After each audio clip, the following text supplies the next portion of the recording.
I rank where the view is nothing less than phenomenal for how I express and project from my abdominal. The only view better, both my daddy and my mama know. No living parents, my sons give me balance. My wife is my serenity, this mic is my identity. The world is foul enough, that's why I write without obscenities. Provoking danger with broken language and spoken anguish. Begging to get hurt, why would you ask to go through changes? Yes, Lord, life's a chessboard, master the angles.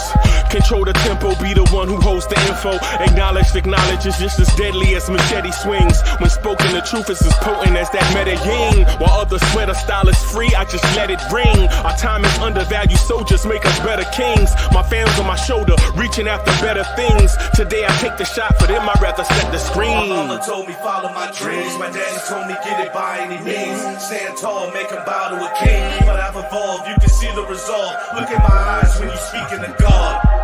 Life and for those who we caught up in using what I was called with the muse. I guess they call it proving I'm more than an artist. Penciling out my darkest while stenciling out a harvest. And storing what gets me from A to B, just like garages. Instrumental with collages. Envision what I've been drawing. Broadway to give you rhythm like the great Lena Horne. So bent on, found comfort in the storm. Find peace and on when you see them others perform. Organized chaos, outcasted like hey ya. Yo, party people in the place to be. What's good? It's the #1 Chief Rocket Knicks Universal main back on Uncle Freezie. We back. Appreciate y'all rocking with us, man.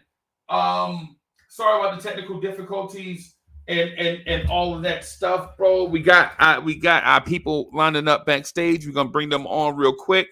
In fairness to the conversation, just felt like instead of struggling through the technical difficulties, bro, we just going to do it the easy way this morning so that everybody can get everything off their chest. And I appreciate everybody hanging in there with me.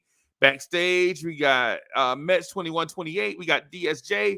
The others are on the way. I appreciate them for being patient with us.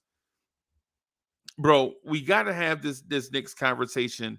In fairness, there are a lot of questions that need to be answered. And so what I'm doing this morning is I'm trying to get rid of the non-essential questions, like the layup questions. I don't care nothing about the easy questions, bro. I want to tackle the tough stuff this morning. I want to ask the hard questions this morning. So if you're prepared for us to rock and tackle these kind of non-fringe questions, this is definitely the show for you. Definitely the show for you. Mets was good, man. Sorry about the tech difficulties, bro. Sorry, yeah, man. Sorry about the tech difficulties. DSJ, I apologize about the tech difficulties, man. You still there? It's all right. I'm here. I'm just ready to cheat off somebody else's test paper. Yeah, man. That's what we do. That's how we graduate. That's how we graduate, bro. You know what they call? You know what they call the guy that went to medical school that graduated last in his class? A doctor. Doctor. you feel me? So yeah. The one question I wanted to get to, is this, right? One of the more difficult questions I want to get to is this, right? As Knicks fans, did we really underestimate Tom Thibodeau that much? I think some of us may have overestimated him and others may have underestimated him. So the answer to my question is kind of a yes and no. I think we underestimated him based on the fact that, again, historically, he's always kind of peaked at a specific point in his coaching tenure. Right. So it seemed like, history repeating itself even here in New York. Right. So a lot of people would say that peak came with the Bulls in 2011, 2012, right? I would ask, are you necessarily what your resume says you are, or can a old dog learn new tricks? Right. And the reason why I say that is because I'm in the belief that an old dog can learn new tricks. Like no matter how old you get, I think you learn new stuff by the mistakes that you make. Right. And by saying that, I'm not saying that Tibbs is going to shed his skin and be a new entity. What I'm saying is that Tibbs can at least touch the stove, figure out it's hot, and not touch the stove again. You feel me? Yeah. Or you can try to cross the street, get hit by a car. Next time you cross the street, you look both ways before you cross. That's what I'm getting at now. Am I saying that Tibbs is going to become Steve Kerr all of a sudden? No, they are two different coaches. They have two different coaching styles. They approach the game differently, right? But when you look at what Tibbs has done, he tried things. He listened to the New Yorkers. He tried things a certain way, and it didn't quite work out. The way that the New Yorkers thought they would. Because here's the thing: when you let the fans coach the team, you are gonna wind up sitting with the fans. That's just how it works. Right? And if the fans knew everything they thought they knew about basketball, they would be the coach of the Knicks. But they don't. Right? And I'm not bashing the fans because I'm a fan. I'm one of them. I'm with them. I buy tickets. I go to games. I spend ridiculously too much money in Charlotte, North Carolina, in Atlanta, Georgia, in Memphis, Tennessee, in Orlando, Florida, in Miami, Florida, in Washington, D.C. I buy the $15 beers. You know, I buy the $23 nacho combo, right? I support the team. So I know the fan experience. But at some point, though, as a fan, understanding how these things work, at some point, we have got to start being patient. Right, with Tibbs, because we didn't get here. We didn't win championships in a microwave minute, right? So getting out of the lottery is not going to take a microwave minute, right? I ultimately, what I'm saying to you is, I think New York is, like I tell people all the time, for the entire universe, 1 minute is 60 seconds, except for New Yorkers. For New Yorkers, a minute is 28 seconds. That's how that's just how things are, right? Yep. I mean, are you saying a New York minute is a shot clock? Yes. That'd be 24 seconds, not 28. Or either way, y'all, you understand the point that I'm getting at, though. I got it. Yeah. Yeah, of course. Yeah. So it's one of those things where it's like we have to, as people from the New York tri-state area, I think we have to understand that this team was more of a mess than we thought. Yep. This team was destitute, barren of talent, barren of assets, barren of leadership. And to think somebody's going to come in, I think that people thinking that a group is going to come in and turn this thing around in milliseconds is not accurate. We can't take that approach. Yeah, I completely understand that. First off, shout out to the chat. You know what I'm saying? Salute to everybody in the chat. Boulevard, AD, King Ribby. We just want to again take this time and enjoy these moments, because we've been long suffering and it looks like we've turned the corner. These are the moments again where you look at Tom Thibodeau, and again, you have to give credit where credit is due. Right. When we were losing, the criticism was fair. So while we're winning, the credit has to be just as fair. And right.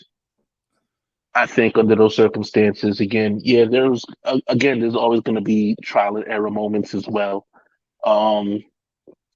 But yeah, I think we do have to exercise a little bit of patience, because personally for me, I feel like I have definitely underestimated Tibbs.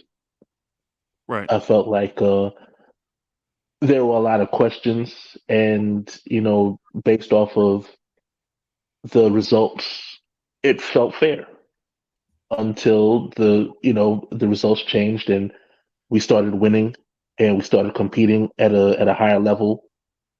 Um, at this point in time, yeah, I mean, there's still things that you got to clean up, but again, one step at a time. We can acknowledge the growth and know that there's still room to grow.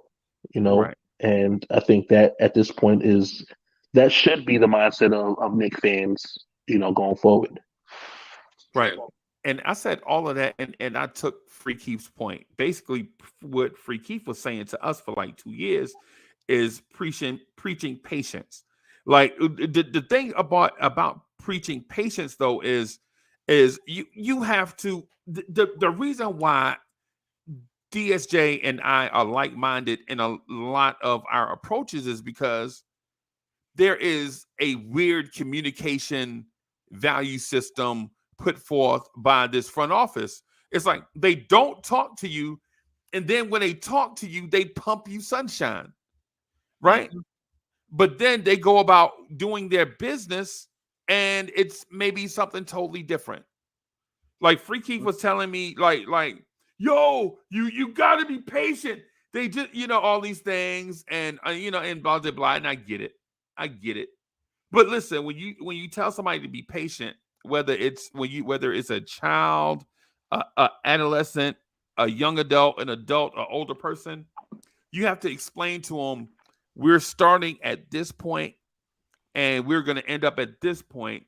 But in the interim, it's going to take this amount of time, and I'm going to check on you during the process or whatever. And that's how you get people to stay mentally and emotionally vested and patient with you, right? It is what it is, right? It is what it is. But when you say we're going to win a championship and we're going to draft and we're going to bring in stars, and then I don't see you again for 7 months and you don't say a word, I get like at a point where I don't understand what the progress is. Free Keith, what's good, bro? What up? You good? Oh, I'm straight. Free, could we good? I got a feeling you don't like OBS, bro. I don't know, OBS. I thought it was a better platform, but it's bad. I guess. Bro, I gotta work through it, bro. It's probably a good platform. I gotta work through it. When I had added 7 people to the streamer thing, it was just too much, and I don't know how to fix it. You know what I'm saying? So instead of doing that, we just gonna rock with StreamYard right now for the moment. Go like the Knicks. Go with what works. Wacko says I'm blocked. Can't hear anything. Can y'all hear me? I can hear you. You're fine. I think it got adjusted in the process. So okay. I think he's good there. Okay. He said, "Okay, good." Okay, I was gonna say because I was hearing everybody the whole time. You said he hear it now. Okay. Salute to you, Wacko. Mo, what's good? What's up? How you doing? Hey, how Pop's doing? Doing great. Good. How you doing? I'm good, man. Blessings, man. Blessings, bro. Blessings, man. It's good to see all of y'all, man. What up, Mo? What's good, bro? What it do, brother? DSJ. Key. Big Mo Ski. What's the word, my brother? In the playoffs. This is amazing. This is the guy I want to see. This is the guy I want to see. Yeah, man. Mo don't show up until there's a debate going on, so we'll just have to yeah, man. Till there's a debate, man. Yeah, man. But yo, like Freaky, I want to ask you, bro. I just want to ask you this, right? Because I know sometimes you get into a pound your chest mode when everybody else is trying to be humble. And I know it's because people try to kick you back in. Like they try to kick you back in for like 3 years. And then when you write, you know what I'm saying? You just, you high step on the haters. And I'm all for high stepping on the haters. I just want to ask you this, though. legit and honestly, bro, don't shoot me the gas. Is this plan that you saw coming to fruition, or is this right here you think is just like one step in a process that any competent front office would take? Dude, I think where we kind of make a mistake, right? Like, I think how we talk sometimes is like, oh, there's only this one way. There's only this one way to get to success. And I think we got to stop locking our minds into that kind of thinking. This is a different kind of team build. The question is that possible? That's the question. Is it possible? Are they doing it? Is it possible? Well, I should say, is it possible? Are they doing it? And then finally, are they having success with it? Right. We're looking at a whole team build. Okay. I'm looking at a team that got starter level replacements for every starting position. Everyone. Golden State don't got that. Lakers don't got that. Milwaukee don't got that. So what are you saying? What? I'm saying that we got to look at the value of what it is that they have done, and they have done it differently. This is actually the team build. This is the team build that I wanted. This is that 2004 Pistons joint that Perry was in the front office for, by the way. He was in the front office for that team. So that makes me even more confident that I am getting the team. He was also in the front office for Seattle. He was also in the front office for Seattle. Okay. That's all right. Doing it differently. That's fine. All I'm saying is, like, I know he was there, and this is the type of team building that I'm seeing. That was that team. And I'm all for it. I've been screaming that for 2 years. Like, yo, like, I don't like star chasing. I hate a team that's dependent on one or two people to get it done. I hate that. That's dumb. Like, why would we even want that? Because, like, what we're doing is we're putting all of our hopes and dreams on these two cats and their health and frailty. Why would we want that, especially in this era of NBA where cats don't even play a full 82 games? Why would we want to make a team that's dependent on one or two people? I feel like this run, hold on, let me finish. People are elite at what they do. Okay, let me finish though. Like, we're building a team where our two best players get accolades. Randle's a two-time All-Star. Right. Here, right on this team, he got his All-Stars. This is where he started really making his way in the NBA. Brunson, we all know he's a star. He got shaded. He putting up star level points. You know what's happening when they sitting out? We're winning still. Nobody excited about that? What other team's top two guys could be out and they can beat big teams? What other team? Tell me, I'm waiting. If LeBron and AD is out, who's winning on the Lakers? You just said, hold up, don't cut me off, and then you just said, It wasn't a rhetorical question. Because if you really got to answer for it. Salute everyone. Tell me the Milwaukee Bucks. Milwaukee's been injured all year, and they've been winning. Giannis missed games. Middleton missed games. No way in the world that they can maintain a run with both Giannis and Middleton out for extended periods of time. No way. I'm not saying they will, but we can say the same thing. Do they have replacement? Do they have starter level replacement for every one of their top five guys? No, they do not, friend. No, they do not. It depends on the way you look at it, because Chris Middleton been out most of the year and they still finished. Bro, dude, what team? Our main guy is out, and we still beating teams by 140 points. Come on, man, y'all gotta give it up. Y'all gotta give it up. No, y'all gotta give it up. No, it's a good team. It's a good team build. It's a good team build. Free Keith, you did not beat a team by 140. That sounds ridiculous. 130. Okay, I'm sorry. I shaved off by 130. We did? No. What team did we beat by 130 points? We scored. Nobody. We scored 130. You know what the hell I meant, man? Stop nitpicking. Like a little girl. Stop that. No, man. You know what the hell I meant? No. Ain't nobody beating no teams by 140 points. That's my point. See, this is why I can't have conversations with y'all, yo. Nah, my point is I get the excitement. I'm excited with you. It's not even excitement. It's bewilderment. I'm bewildered that Cats is. No, I'm excited, but I'm bewildered. This is what you're hearing right now. This is the excitement part. This is the bewildered. This is the bewildered part. I don't even know what the conversations are that we have. I'm on Twitter today, and Cats is talking about trading Randle because we don't need him. Are you serious? Yeah, they stupid. That's what it is. Well, that ain't even. Obviously, we're winning without him. Bro, don't listen to those people. Ignore them. Don't listen to those people. It's crazy, bro. Yeah, it's just don't listen to those people. We know what I'm talking about. But so it's not my excitement. Generally, it's my excitement, but today it's my bewilderment. I wake up, I'm like, What for what? I'm in a world where the Knicks actually have a dope team.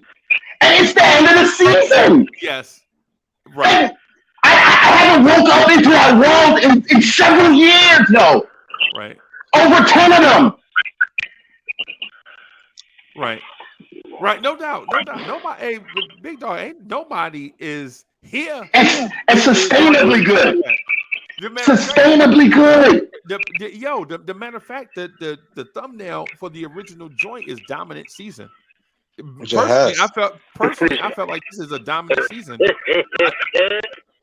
AD, what's good, bro? Good. Yo, good morning. Yo, your man is about to have a stroke. Yo, check your blood pressure. Real rap. I need somebody to come check on me. Make sure she's pretty.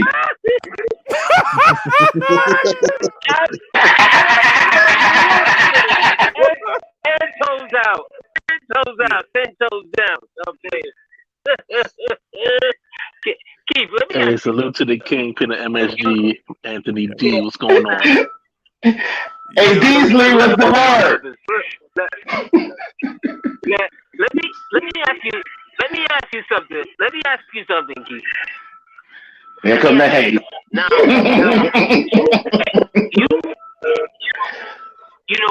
you can thump your chest and walk on cloud 9 and all of that, right? Because that's a Knicks fan. A Knicks fan can do that and tomorrow feel totally different because we've earned that. The one thing I just want to piggyback on what Freezie said is like, yo, when you have a management that refuses to talk to you, that doesn't give you any kind of this is how I see the game and allow you to come up with your own conclusions, you get anxiety. Them. You see what I'm saying? You get anxiety, fam. I agree. But I feel like we had front offices that talked to us a bunch. Talk to us every day. Something go wrong, and Dolan is mad, and they running right to the podium to talk to us and throw somebody under the bus. Always ready to talk to us. I'd rather catch who ain't talking and doing stuff. I'd rather results oriented people who are just like, we ain't gonna talk to them because they're gonna muddy the waters, but they're gonna see the results, appreciate it or not. Okay. It doesn't matter whether or not we know what's coming or not. Like I trust this team.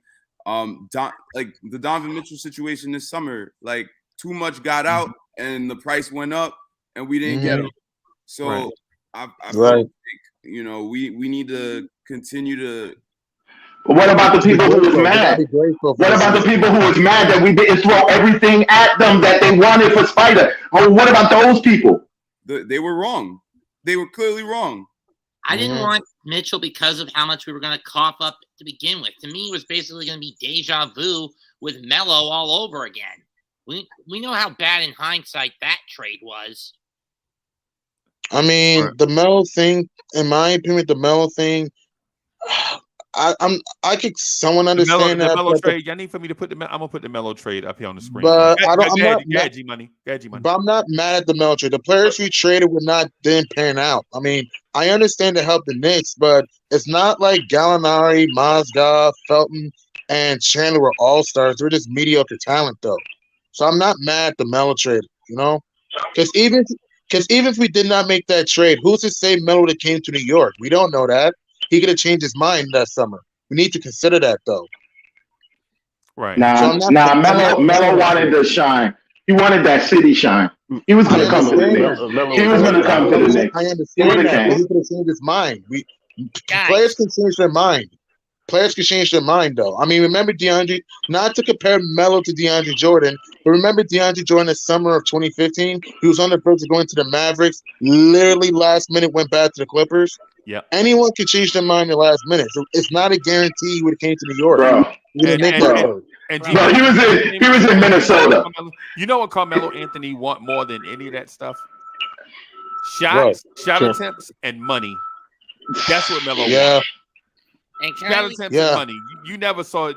Hold on, man. You've never seen Melo turn down a shot or money. Never. Go ahead, man. There could have been a much easier way to pull this off. Let's say, hypothetically, we did get Steph Curry in the 2009-2010 draft. Or was it the 2010 draft? 2009, I think. No, 09 draft.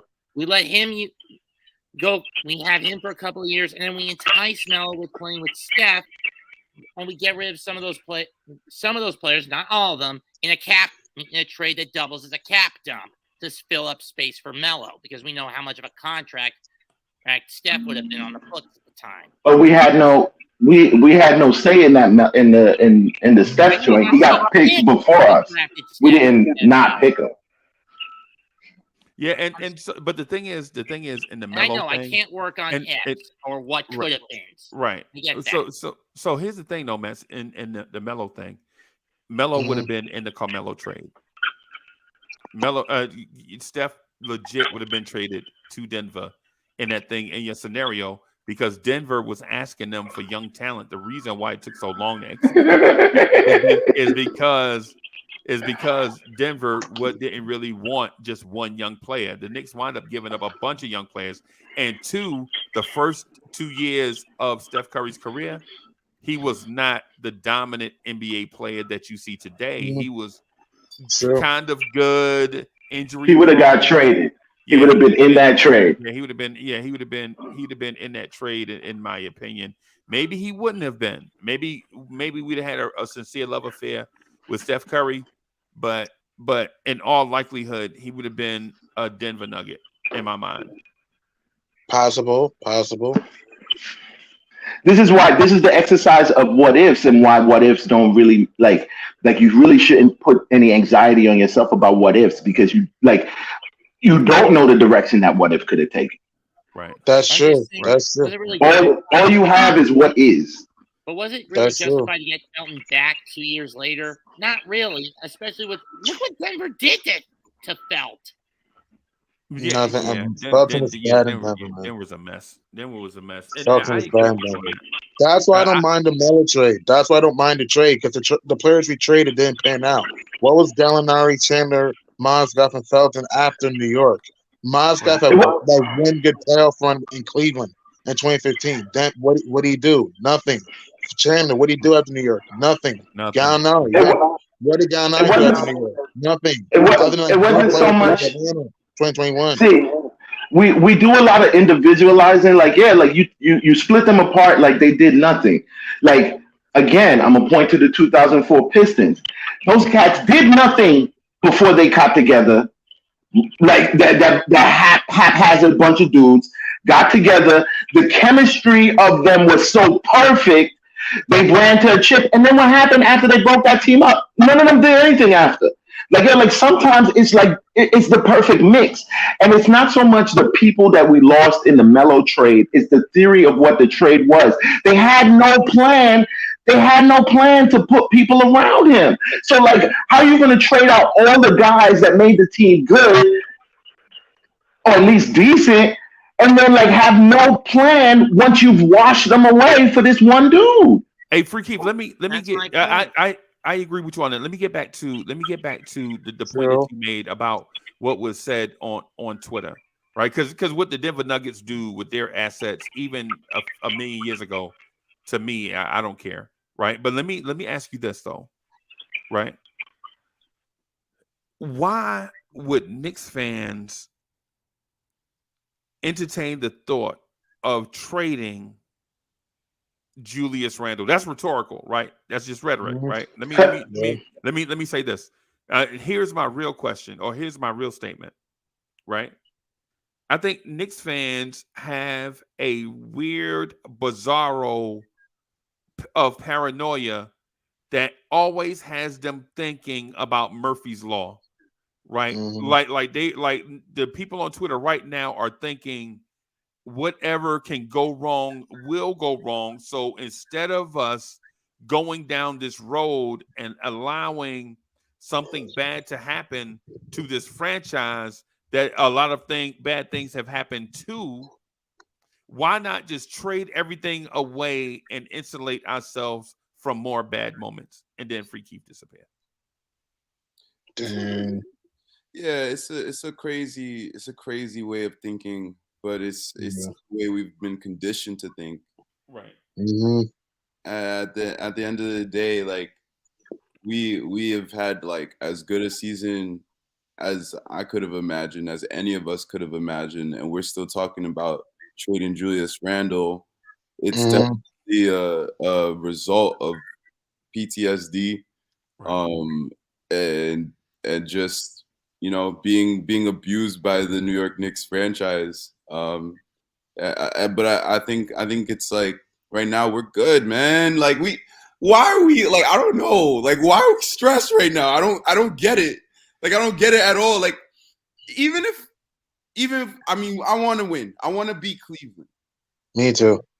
Even if we don't beat Cleveland, It's still a good year. want us to step back and not say that like we're in crisis mode. Because No, like it's still a good year. exactly, it's still a good year. We still have Jalen Brunson. We still have Julius Randle. We still have Quentin Grimes getting better. We still have RJ Barrett, who like has disappointed us. And like if he just gets an inch better, the ceiling of this team is amazing. Like we don't need to mortgage our future. Like we don't like even if we don't have like a draft pick coming in this year with Dallas, like it's fine. Let's build stability. Like Giannis and Chris Middleton have built what they have like over time. Like it didn't happen overnight. Like we gotta like understand like these things don't happen overnight. Like the chemistry, the good juju, it takes time. Like It takes time, bro. come on now. What's up, guys? That's true, man. The New York proved me wrong all year. The Knicks proved me wrong all season. I knew it'll be a better team, but I didn't think it'd still be top six because I thought that the East would be stronger. I thought Chicago, Miami will be better. I was emphatically wrong. I thought Atlanta would be better. I was emphatically wrong.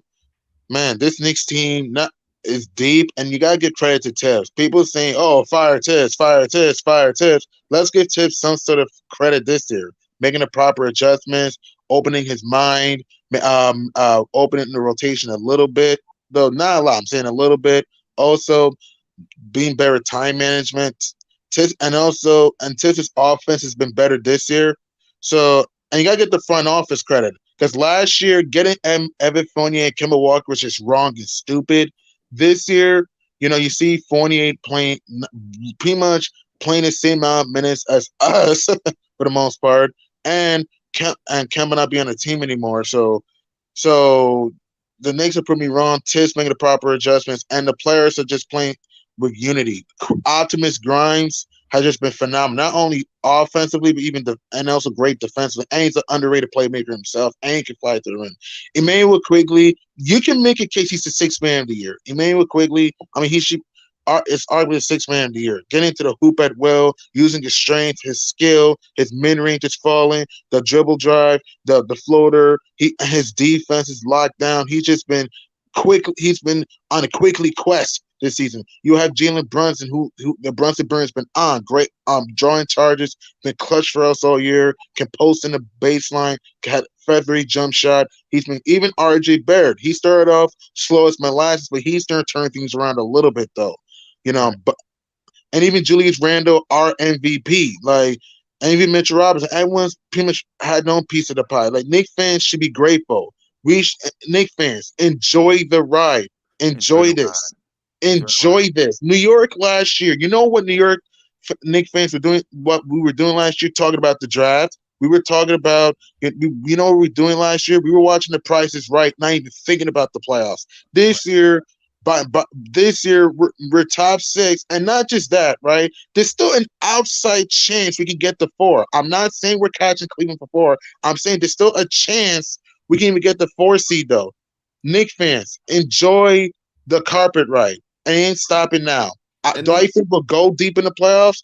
I don't know, but even if we lose to the Cavs, I think I want to beat the Cavs. But even if we lose to the Cavs, it's still a good year. G-Money, do you want to beat the Cavs or do you want to win your first round playoff matchup? Personally, for me, I want to do both, really. Because what has Cleveland done to you to make you want to just beat them? Is it just that they're the 4th seed, or are you buying into this? I have something to prove to Donovan Mitchell thing. For me, I just think we just match well with Cleveland, though. I mean, I love Spider. I think we just match well with Cleveland. The Cavs may have a better shooting guard, but I think we have a better team. We have a better point guard. We have a better small forward. Okay. We have a better power forward. We have a better bench, and we have a better coach. We have a better team. Okay. Yeah, I want to stick it to Donovan Mitchell. Like, he's on the other team. He's not ours. We can't talk about him like, he's a Knick, although he's so close. This is like sticking it to the whole country. Like, this is gonna change the narrative of everything if we beat. It's gonna be tough. I think we're like, as Knicks fans, we're like talking about it like it's gonna be a cakewalk. But when was the last? It's gonna be a long series. When was the last time we passed the first round? Like, this is 2013.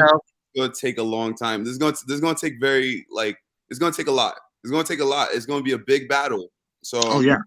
Well, we got beyond the first round 10 years ago, and that was with what many called the oldest team in the NBA, if I remember correctly, right? Yeah. Mm-hmm. Like Quentin Grimes. Quentin Grimes is a starter, but never made the playoffs. He's got no playoff experience. We don't know. I mean, I'm pretty sure Josh Hart. Same thing with Josh Hart, no playoff experience neither. I'm sure he'll perform well, but he doesn't have experience. So it's touch and go. Like, let's just enjoy this. Let's, just like G-Money said, let's enjoy this. We're happy. Let's be happy, be honorable, be grateful, man. Like, why do Knicks fans need to be negative, man? Man, it's disrespectful and annoying. We won 46 games. We're going to be at least 10 games above 500. Be happy, man. Did anyone predict this before the year? And remember, we were 10-13 to start the year. Do you know heads were rolling? Do you know heads were rolling? Remember the game against the Mavericks? We were up 15, and then we got blasted and we gave up 24 threes. Heads were rolling to start the year. Tish was on the verge of being fired. Randle, trade rumors. RJ, trade rumors. Brunson getting criticism. Everyone, heads were, it was hell. And then ever since we ironically beat the Cavs, though, we haven't really looked back ever since. Like, be happy, man. This team is good. This team is mentally tough. Isaiah Hartenstein's been a nice pickup for us. Josh Hart has captured my heart on both sides of the ball. Good playmaker, can finish at the rim, can stroke the three. I mean, even Deuce McBride is getting into the act. Great defensively, can hit the three, athletic freak. Even Jericho Sims had his moments. This team is tough, man, and they're gonna be a tough round in the playoffs. Like, even 2 years ago, like, we were the 4th seed. We were watching Alfred Payton as our point guard. It's just like, I know we talk about it. I know we bring it up, but let's sit down and really meditate about that. Like, right? What are we really talking about here? I'm with you. Seriously, does this convo really need to be brought up? It's a horse we shipped out to the glue factory as soon as the playoffs were over. Like, Come on, man. This right? is And so the reason why it's brought up is progress, right? It's progress. Like we could see the station, the train moving from one stop to another, right? We can see the progression. It's the reason why you can kind of break. But let me Ed Winnie, thank you for the generous contribution. Ed Winnie says, the front office got my respect, giving us a core to look forward to look forward to. But in my opinion, Tibbs needs to redeem himself in the playoffs, second round or better. Danny Landis is in the building. I see you. If this is your first time coming through, hanging out with us, man, subscribe to the channel. I apologize for the tech difficulties earlier. It's just a part of growth. No, you know what I'm saying? When you're growing, things happen. So just bear with us, man. And thank you for hanging in there with us. But yeah. The Brew Crew was in the building. What's good? Jamie Peralta's in the building. And so I want to ask y'all another question too. I never even got to say I thought the series was going to go, but whatever. So here's the question I want to ask. Why are Knicks fans so down on RJ Barrett, considering that all RJ has done since he's been here is help this team go from a 17-win team to a playoff, or to a team that's made the playoffs 2 times since he's been here? Why are Knicks fans so down on RJ? I think, in my opinion, it was the hype that was surrounding him when we drafted him, though not much when compared to someone like Zion. But in hindsight, RJ has proved better than Zion because, one, Zion has proven time and again he's a glass cannon, and he's got a bad eating disorder that he can't seem to control. With RJ, on the other hand, and the issue has been he's kind of a wishy-washy player at times and is very inconsistent when on the court. Excuse me, y'all. Gesundheit. Thank you. Sorry about that. You're good. There are games he'll have where he's cooking and just putting it down or shooting and hitting the mark. But then there are games where he's putting a lot more flash in the pan and not executing on the shot, or he's just being very slow on the defensive end. I mean, his pet name, the Maple Mamba, where they keep saying he's the Canadian version of Kobe. I think that kind of gets into his head at times. And at times that makes him his own worst enemy. I think that's why a lot of New York Knicks fans are down on RJ at times, more often than not. Okay. All right. So I'm going to ask this question directly. What was this team like before RJ Barrett got here? It was crap, simply put. Dog doo-doo. Right. It was, the team was so bad that the pick they earned, by the way, they didn't trade up for the number 3 pick. The Knicks were tied for the worst record in the NBA and the worst ever record for the Knicks themselves. And with that pick, they selected RJ Barrett. And since then, since RJ's arrival, the team has never been that bad. Yep. And we're not counting the year where they basically got cut off because of COVID, right? Or we are going to count that. Right. Even in that year, the team wasn't as bad as the year prior when they got RJ. Right. Freezie. Yes, sir. Freezie. Hey, let me ask a question, my brother. Okay. So, what was the team before Tibbs got here? That was my answer. 21-45. Yeah. You see what I mean? We can, and I'm not saying I'm not directing this to you, Freezie, per se, but we can play that game. We could always kind of go through and, what was that? What was that? I mean, it doesn't change the fact that we're looking at someone from night in to night out. His skill sets are like, can we win with? See, that's the question. It's not are we fine with going to the playoffs? And we go to the playoffs. We don't have to do anything else. Next year we'll still be, and the year after that. It's like you have to take a look at the team and the team construct and how can this team get to the elusive championship. This is the 50th year. The 50th year since the last time they've won a championship.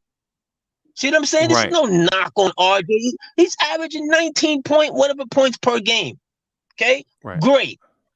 That doesn't mean he's a winning ball player. And for somebody that heard with the satisfaction of Julius Randle, okay, let's see. Let's see. So this is where that is flawed, AD. Right? This is where that statement that you're making has, and I commend you for that. But what I'm saying is this: that team in a full season won 17 games. The next season with RJ in a season cut short won more games than the season before.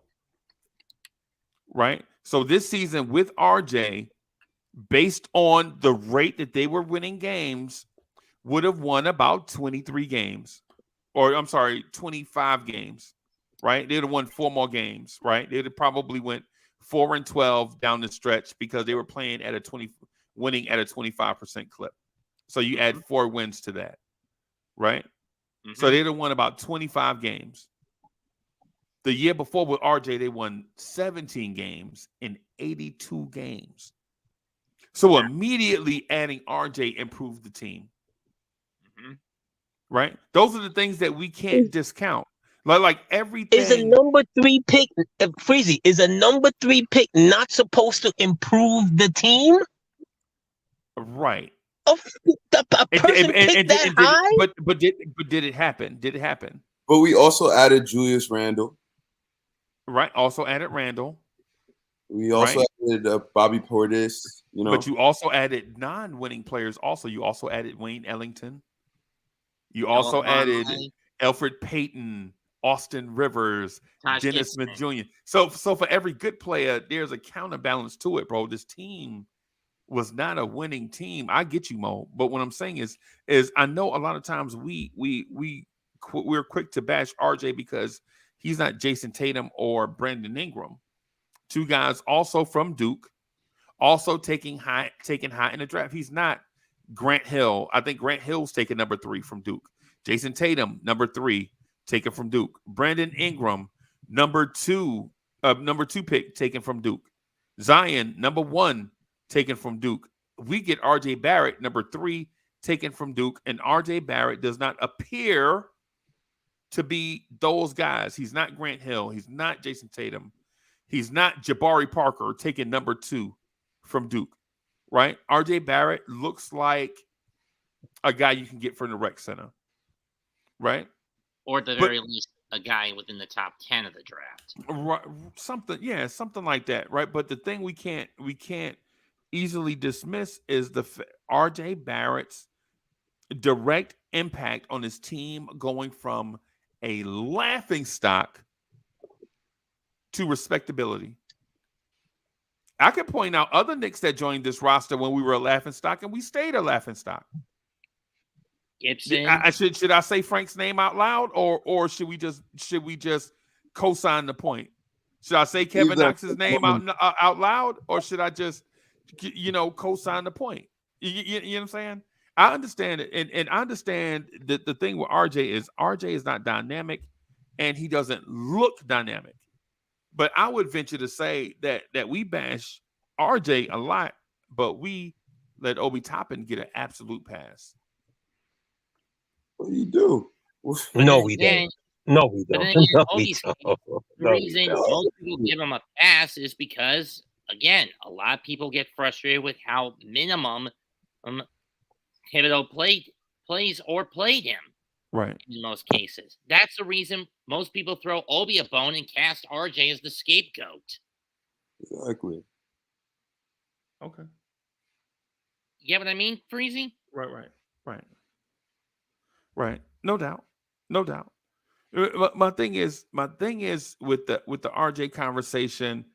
I think sometimes, or you know what? I'm just gonna say it. Every year, Knicks fans have a bonfire rally, and in that rally, they pick out a scapegoat for the season, and they ride that player all season long.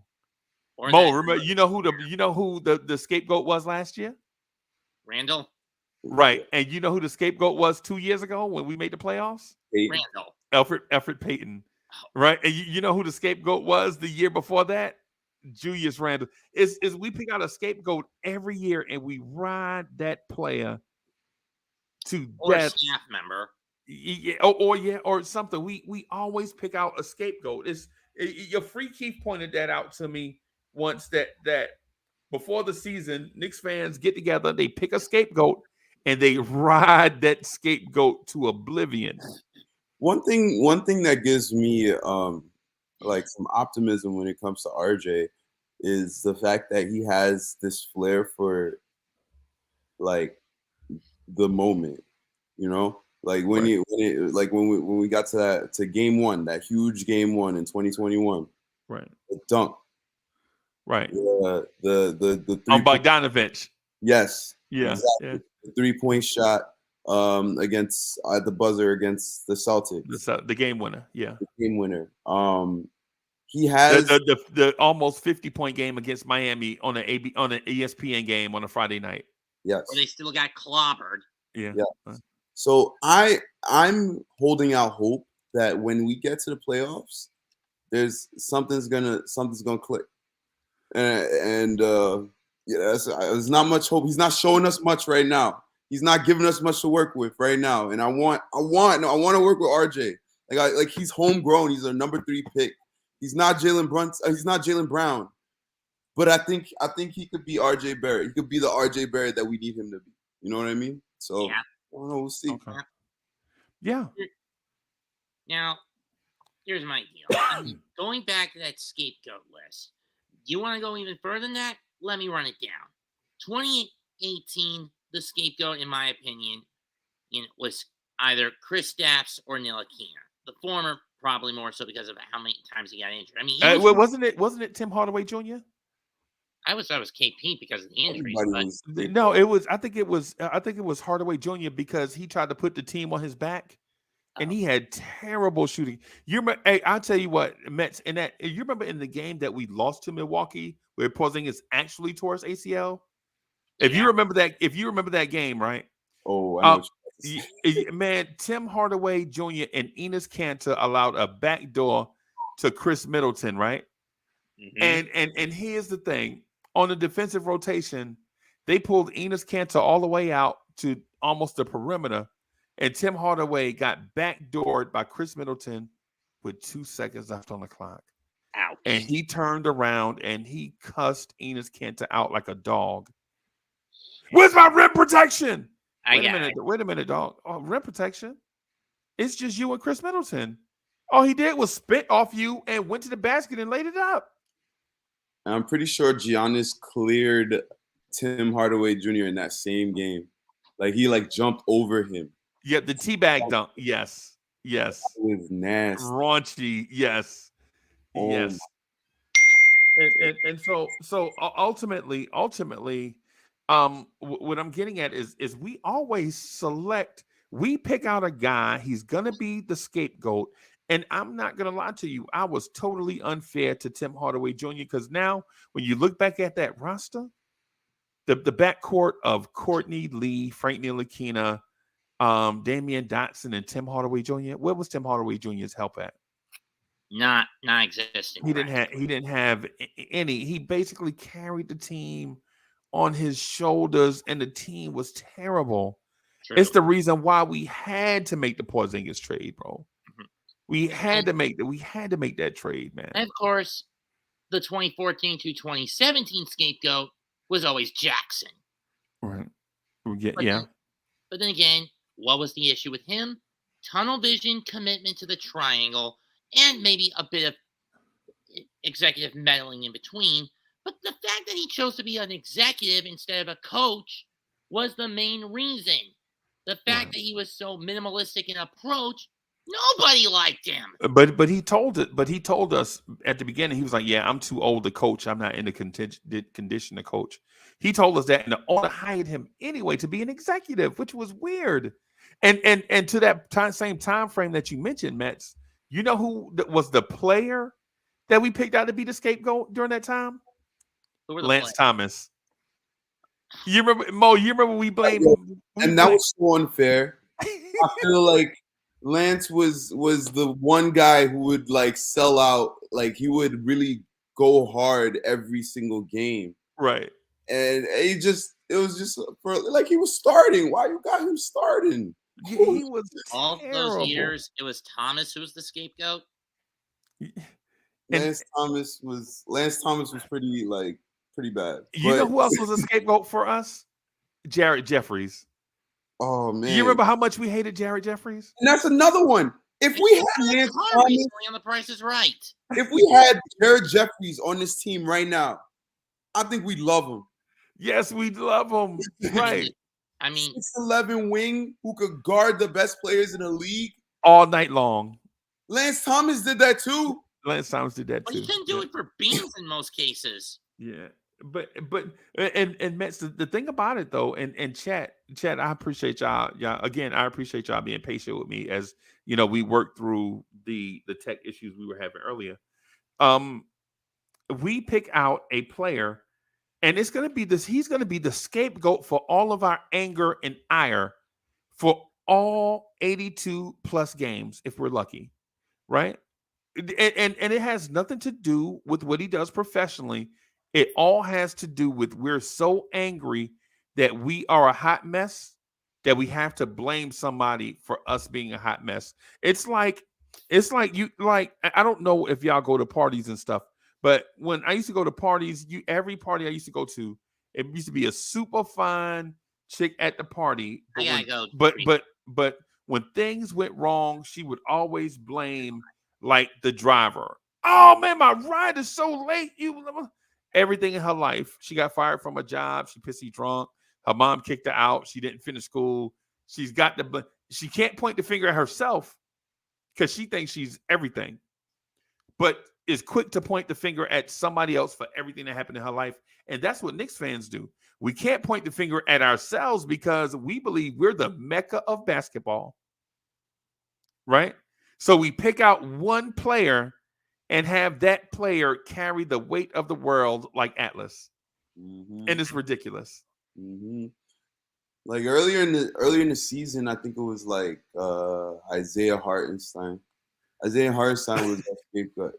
And look what's happening now. He's damn near better than Mitch. Yep. We got problems, man. And it's okay. It's okay. When we win a championship, they still gonna complain. They gonna complain about the roster, like we didn't win the championship the right way. You know? So I'm not tripping, man. I'm just happy, excited. Come on, and Mo and Mets. Let me ask y'all this: is there something wrong with us being happy as Knicks fans? I think we've been stuck as a joke for the better part of the last 2 decades or so. That's a rather paradoxical and odd feeling. I mean, the times we've gotten to the playoffs since after bowing out to Toronto in the 0-1 postseason, few and far between. Only this is our 6th time back in the playoffs since that point? Right.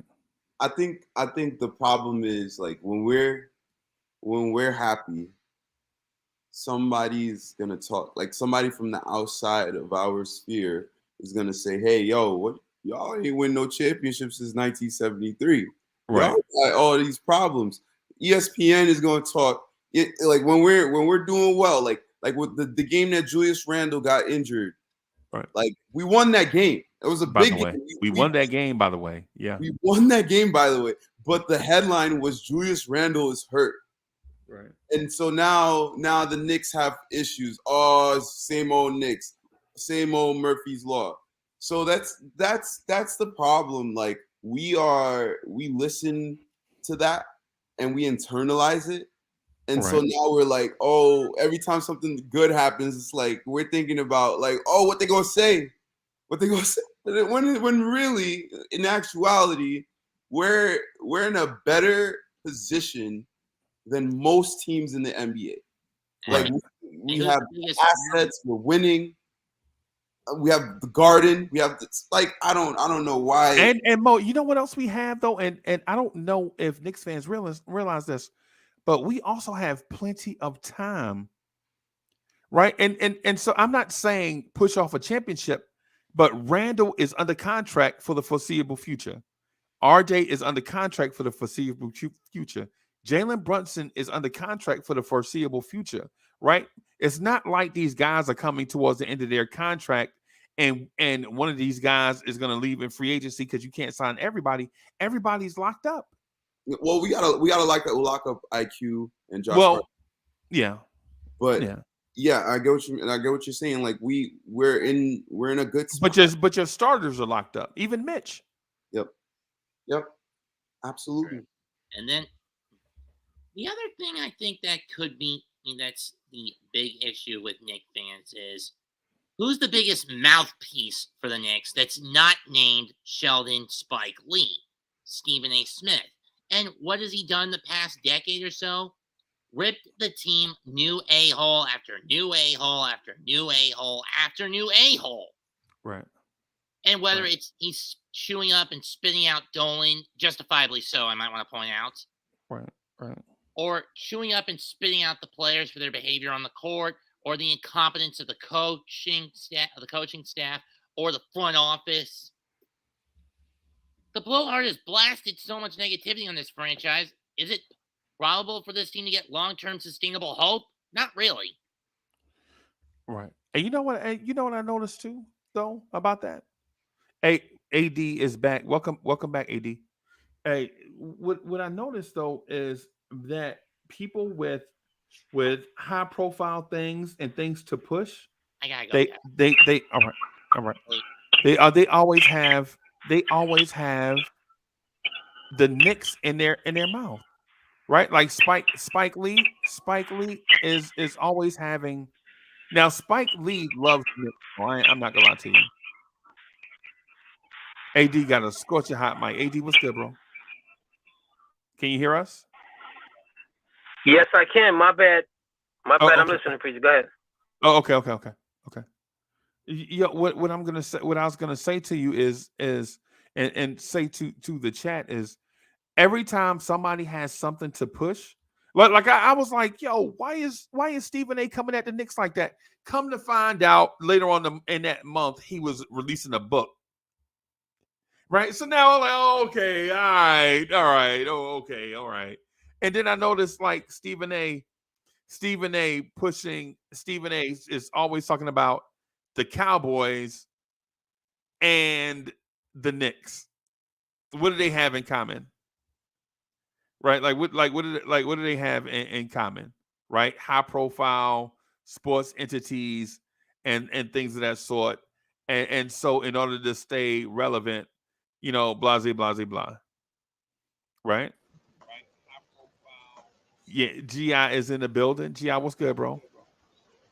I came to say one thing really quick. First of all, great conversation. Mo, miss you, homie. Pause. What's goody? Yo. Good. You got to give Phil Jackson one thing. Can y'all hear me well? Yes, sir. You got to give Phil Jackson one thing. And I've been saying it for years. Do you realize Phil Jackson could have traded this whole team away? And I think for that, I'm going to probably try to figure out a business address and send him a letter and tell him thank you as a 50-year Knicks fan. You're giving me hope that we might can win a championship because you did not trade away the future for Carmelo Anthony. God bless. All right, boss. Yo, what's good, Dre? How you doing, brother? I'm chilling. What up to the panel? What up, Mo? What up, AD? What up, Freezie? What up to the chat? Yeah, I think I may have upset Free Keith. Yeah, I think I may have upset Free Keith, man, because Free Keith was cooking, man, and then we had like a tech issue, What I'm finding out is that maybe 8 or 9 people on the joint and OBS maybe not a good thing. You know what I'm saying? Yeah. The man woke up. The man woke up upset. He woke up upset and delusional. That's delusional. But that's shout out my to Freaky. Get back that's on. my brother Get back though. on. Yeah, man. I think where we are right now. The process. Yeah. Oh, I'm sorry. Go ahead, bro. I think he was saying trust the process. Did he say trust the process? I believe so. Oh, AD, don't do that to us. Absolutely. Trust the process. Oh my goodness, AD, come on, bro. Come on, bro. Chef Leon is cooking something. Yeah. But the way he's communicating it is terrible, though. There is no communication. Yeah. I don't. We order. We go to the restaurant and order. Oh, I want some filet mignon, and he just pops out with a Wagyu steak. Right. And it's just like, it's not what we ordered. We like it. Right. But it is not exactly what we ordered. But there was no menu, no service. You know what I'm saying? Like, nobody came to the table to serve you. There was no menu for you to look at. You sat down and you waited for 4 hours, and then they just showed up. That's what it's like. So basically, you're saying Leon running the organization like a Jamaican restaurant. Is what you're saying? Shout out to my ribbies. Shout out to my ribbies. You ain't about to get me in the ribby conversation. No, sir. And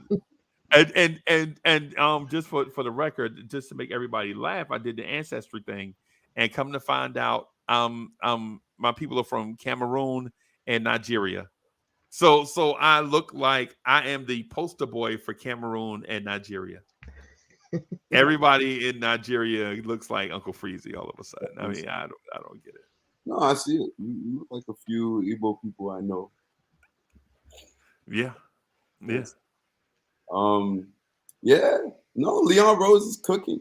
We don't need to know. We don't need no waiters. We don't need no menu. Just give me the food. I like the food. It's really. Are you saying let him cook though? Are you saying just let him cook? Don't worry. Don't bother him. Just let him cook. Don't worry. Like this man was the super agent, probably the greatest agent of all time. Like he knows this game in and out. He knows how this works. Like let him cook. He knows things we don't know. Like right.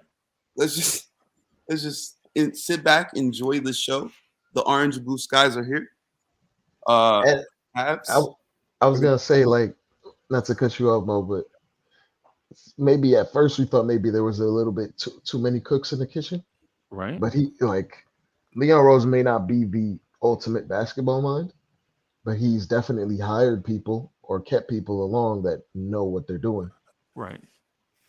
And part of being good at your job is to know when to give permissions and give responsibilities to people that can do things better than you can. Yeah. Delegate responsibilities. Exactly. Right. No, I get that part of it. That's a part, the thing I had to, the older we get, the more we have to learn to do that. And I'm just here's the thing. And I know it's going to seem like I'm sidestepping the direction of the conversation, but at what point do us as fans get brought into the thing, right? It can't be just the championship parade. Don't tell us you're only important when the championship parade starts, right? Because then it goes against this whole thing of what people were saying about the destination and the journey and all of that stuff, right? Mm-hmm. Because like what Mo said, it's like you go in a restaurant and then it's like you you don't get nothing, then the food come out. You know what I'm saying? And Dre said that too. Like you going then, just the food come. But what about the journey? Are we not important enough to be a part of the journey? Or let me give you the option first. Or have we ruined our opportunity to be a part of the journey because of what we did in prior years? Are we just that bad of a fan base that we've ruined the journey for others so bad that we ruined the journey and then we never get to the destination? I don't think that we've ruined the journey. I think we are absolutely a part of this journey. Like, first of all, we're playing the youth. That's all we wanted. That is literally all we wanted. We wanted to play the youth. So for you to say that, like I think we really have. What do we have to do? Like, what do you mean? Like, I don't get it. I don't get the fact. Like, how do you say that we need to be a part of the journey? Like, we're not paid by the New York Knicks, and we are fans of the New York Knicks. As a fan, you take the product in, but like I think as Knicks fans, we have the privilege of being like part of like the biggest market, I guess, in the world or whatever. No, it's because we're the paying customer. Yeah. I was gonna say like that. To be absolutely honest, there is a measure of toxicity within the fan base. No matter what. Are you serious? I'm Wait a minute. putting Are it you on the saying that low there are end. some negative? Are you saying there are negative and toxic fans? Exactly. And to Mo's point, like you said, we wanted to play the youth. Do you know how badly people were talking about Emmanuel Quickly the first like 20 games of the season? Right. And we wanted to play the youth. RJ is how old?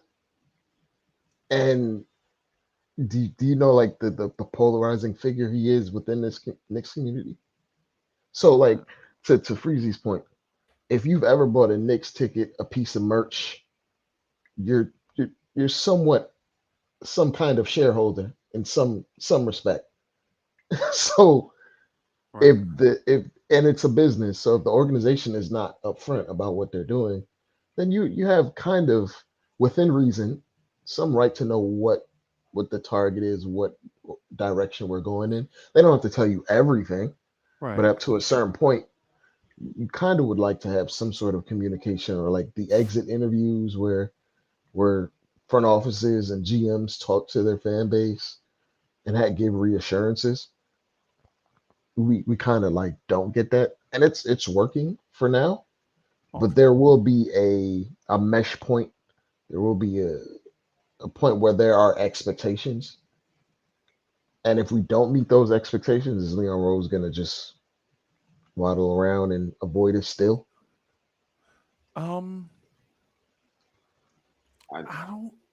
Why do y'all need an explanation? Well, we don't need an explanation. It's like, well, man, I'm gonna place it like this. I don't need an explanation personally, but I can see how a lot of people were like be in limbo or be in this area where they're blinded or they don't know everything, and they would like to have assurances. They would like to know what direction this team is going into, right? Or to be led along a certain idea and ideals. I don't need it because not to toot my own horn. I feel like I think the game at a higher level than a lot of other people would. Right. But for the average fan that doesn't really know everything or the nuances, right, it can be confusing. Legitimately. What I would say to that then is this: I'm gonna save all the money that I spend on tickets, and I'm going to encourage no Knicks fan to go to a regular season game and only show up for the NBA Finals. Then nobody's coming. Then that means nobody's coming, and for that reason, you owe me an explanation. And I know that sounds raw, right? But mind you, they are raw. Hey Mo, right? your phone is texting. My bad. You might want to hit the switch on the side. Right, and so my thing is, my thing is this, like, if you want us to show up to games, if you want us to spend money, if you want us to buy merch, if you want us to stay invested, if you want us to say the word Knicks 1,000 times per show, right? That's about what we do. When you bring on, like, we rock for like 3 hours, we say the Knicks probably about 300, 400 times a show, right? on the low side. Right, on the low side, right? You want us to say your name, all of this stuff, then you owe it to us to reciprocate, right? For I mean, that's the way I see it. Or you could just stop going to games. I think the Garden's going to be packed regardless of what we do. The love for basketball is baked into the city. Right. I was playing pickup yesterday, and like the sun was up, the music was on. It's just we can't go without it, and the front office ain't got nothing to do with that. And they don't need to like supplement anything that's happening with any words. Like we saw in 2021 we got knocked out. All right, Alfred Payton and Reggie Bullock and Julius Randle were not good enough. We don't need an explanation there. The next year, Julius Randle was not. He lost it, and we didn't. Wait a minute, but did the front office tell you they were not good enough? What? Did the front office tell you they were not good enough? We know. Like, I think there are a lot of fans like Dre who have a solid grasp of the game, and they don't need to be told anything. Like, yo, we saw it. We saw the players talk all the time. We know what's happening. The narrative is right there. We don't need Leon Rose to give us like company speak. I honestly, I never get anything from press conferences that like GMs do because they don't want to give anything. So like, what are we gonna get? I think, and at the same rate, they do talk in the beginning of the season, the end of the season. You'll hear something. You'll hear something like maybe a statement, maybe something through Ian Begley. Like it's not I think we're over exaggerating when it comes to that. Yeah. Oh, so you okay? So you missed the communication thing is not that, right? So what you want to? So I'm in a mindset that you know depending on what level of fandom and experience and where you are in your life, you expect different things, right? Right. So what I expect from them is for them to say something, like bring something, say something to us because you want me to spend this bread, right? Right. I don't need for them to hold my hand and coddle me, right? I don't need that part of it, right? I don't need that part of it. But what I also don't need, and what will turn me away, is if you just take my money and walk away. Because Mo, think about this thing. Think about this. Think about the people that go to about 10 games a year. Just say 10 games. For most Knicks fans, that's a ton of games. Because a lot of Knicks fans only go to one game a year if they're lucky. Mm-hmm. Right? But think about the fans that go to about 10 games a year. Right? And the team wins 37 games every year. And their best player is Enes Kanter and Noah Vonleh. Oh, God. Right? In these scenarios, the organization owes us something. I'm not saying that they owe us everything. What I'm saying is they owe you something because you're going to 10 games a year. You're paying for the ticket for you and whoever's going with you. You're paying for parking. You're paying for food. You buying something in the arena, and then you go get washed by the Bucks by 27. Right? And David Fisdale's on the court smiling. Yeah, saying writing together on the whiteboard. Right? Coach, what's the play? He write the word together on the whiteboard. But this is a means of holding people accountable. That's legitimately all it is. And to be absolutely real, Mo, when the Garden fills 20,000 people, it's not 20,000 people with our minds going to the arena. It's It not never is. 20,000 Uncle Freezies. It's not 20,000 Mo's. It never is. It's the paying customer that doesn't necessarily understand everything, and they Right. might be bargaining and asking for more clarity in terms of what they're getting for the product that they're paying for. Because season ticket holders, they get that money withdrawn at the beginning of the season, and at some point you need to know. But like me, I understand the game, but for the average fan, for 4 out of every 5 Knicks fans, to be absolutely real, if you're in here, you're probably a hardcore Knicks fan. So I'm excluding Blorange Tears fan, Blorange Tears audience. But for 4 out of 5 Knicks fans, they don't really understand what's going on, and they would like to be not necessarily have their hands held, but to be explained to, just plainly, which is what most organizations do. And I'm not holding that against Leon Rose, because there's a method to his madness, clearly, because our product has improved since we've been here. But Dre, let me ask this though. Let me interject. What's the go ahead. difference between Leon Rose and Rob Pelinka?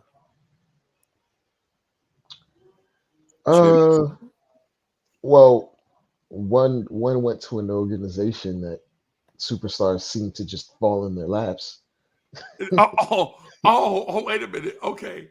Okay. So the Lakers have a built-in advantage. Right. But the Knicks don't have a built-in advantage. Mo, how do the Knicks not have a built-in advantage? I don't understand this. It's cold. It's cold. You go to a big city that's warm, you'd rather do that. I think that's just as simple as that. Legacy matters as well. Yes, legacy. I mean, I would argue that it's just not the same. It's just not the same.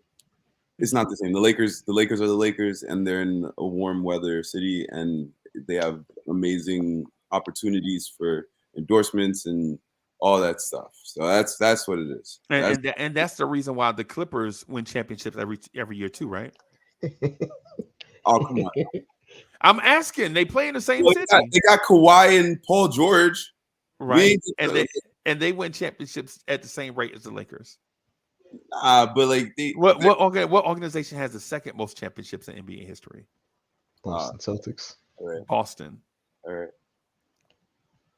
Bro, what I'm getting at is the difference between the Lakers and the Knicks and even Boston is that Rob Pelinka engages his fan base. Now, am I saying the Lakers are in a better place than we are right now? In the grand scheme of things, yes, even though their record on the floor says no. But they have LeBron and they have AD, right? That's an excellent starting point to go with all the other things that you mentioned, right? They have LeBron, AD, and all those other things you mentioned. The Knicks have Brunson and Randle, and all those other things that you didn't mention, right? What I'm getting at ultimately is you don't have to be Brad Stevens with the media, where you feel like as a fan you're listening to a genius, right? Or you don't have to be Rob Pelinka, who looks like a supermodel Hollywood. Rob Pelinka looks like Rob Lowe in a Lakers movie, right? You don't have to be him, right? We have the dude from King of Queens running our organization. That's basically what it looks like. Right, but I don't expect him to be a Brad Stevens who looks like a genius. Like when you listen to Brad Stevens talk about the Celtics in their direction, bro, I swear it's like a college course of learning every time he speaks, right? And it's not often, but it's more frequent than Leon Rose, right? And when you hear Rob Pelinka speak, bro, it's like you're lucky. It's like oh my God, they have Rob Lowe running there. What I'm saying to Leon Rose, or saying about Leon Rose, is You don't have to be them or the other guy, right? You just have to be perfect for us, right? And like for instance, some of this stuff, like we go months with. Why are we hearing updates and stuff from Knicks PR on Twitter? Like when Brunson's injuries, they're letting Tom Thibodeau fumble his way through it, as opposed to you know what I'm saying, somebody with a broader understanding of what's happening in real time. You know what I'm saying? Just say something like Mo, and not just to you. This is to your point, Mo. This is just to your point, not to you. Because listen, for the most part, man, I'm excited you here, and you extended the conversation. I love chopping it up with you, bro. I ain't gonna lie, right? Likewise. But to the point that you to the point that you made though, why not just have somebody come out and do a thing and not have us feed into the feeding frenzy on Twitter, right? When we get updates, right, it's either the media availability or the post-game interview. You never get anything in between. Right? Before games is like Tibbs is like, we'll see. Like, Yeah. what? Like, what? Like, yeah, we'll see if he's playing. Like, yeah, he's got a thing going on, but it's next man up. Well, thank you, Tom Thibodeau. That's exactly what I want to hear. I think this is also deliberate because, you know, I agree. I feel like it is deliberate. We talk too much, man. We talk too damn much. Like and like you give them anything to work with. Give us anything to work with, we will run with it for years. Right. So, like it's baked into the fact that we haven't won a championship in 50 years. The fan base is angry. They're ready to like protest in front of the Garden with pitchforks. You don't want to give us any fodder. I think Leon Rose is doing the exact thing he needs to do. He doesn't need to operate like the Celtics do or the Lakers do because those organizations are in a different echelon, and they will be for as long as we're not there, and that's going to take a minute.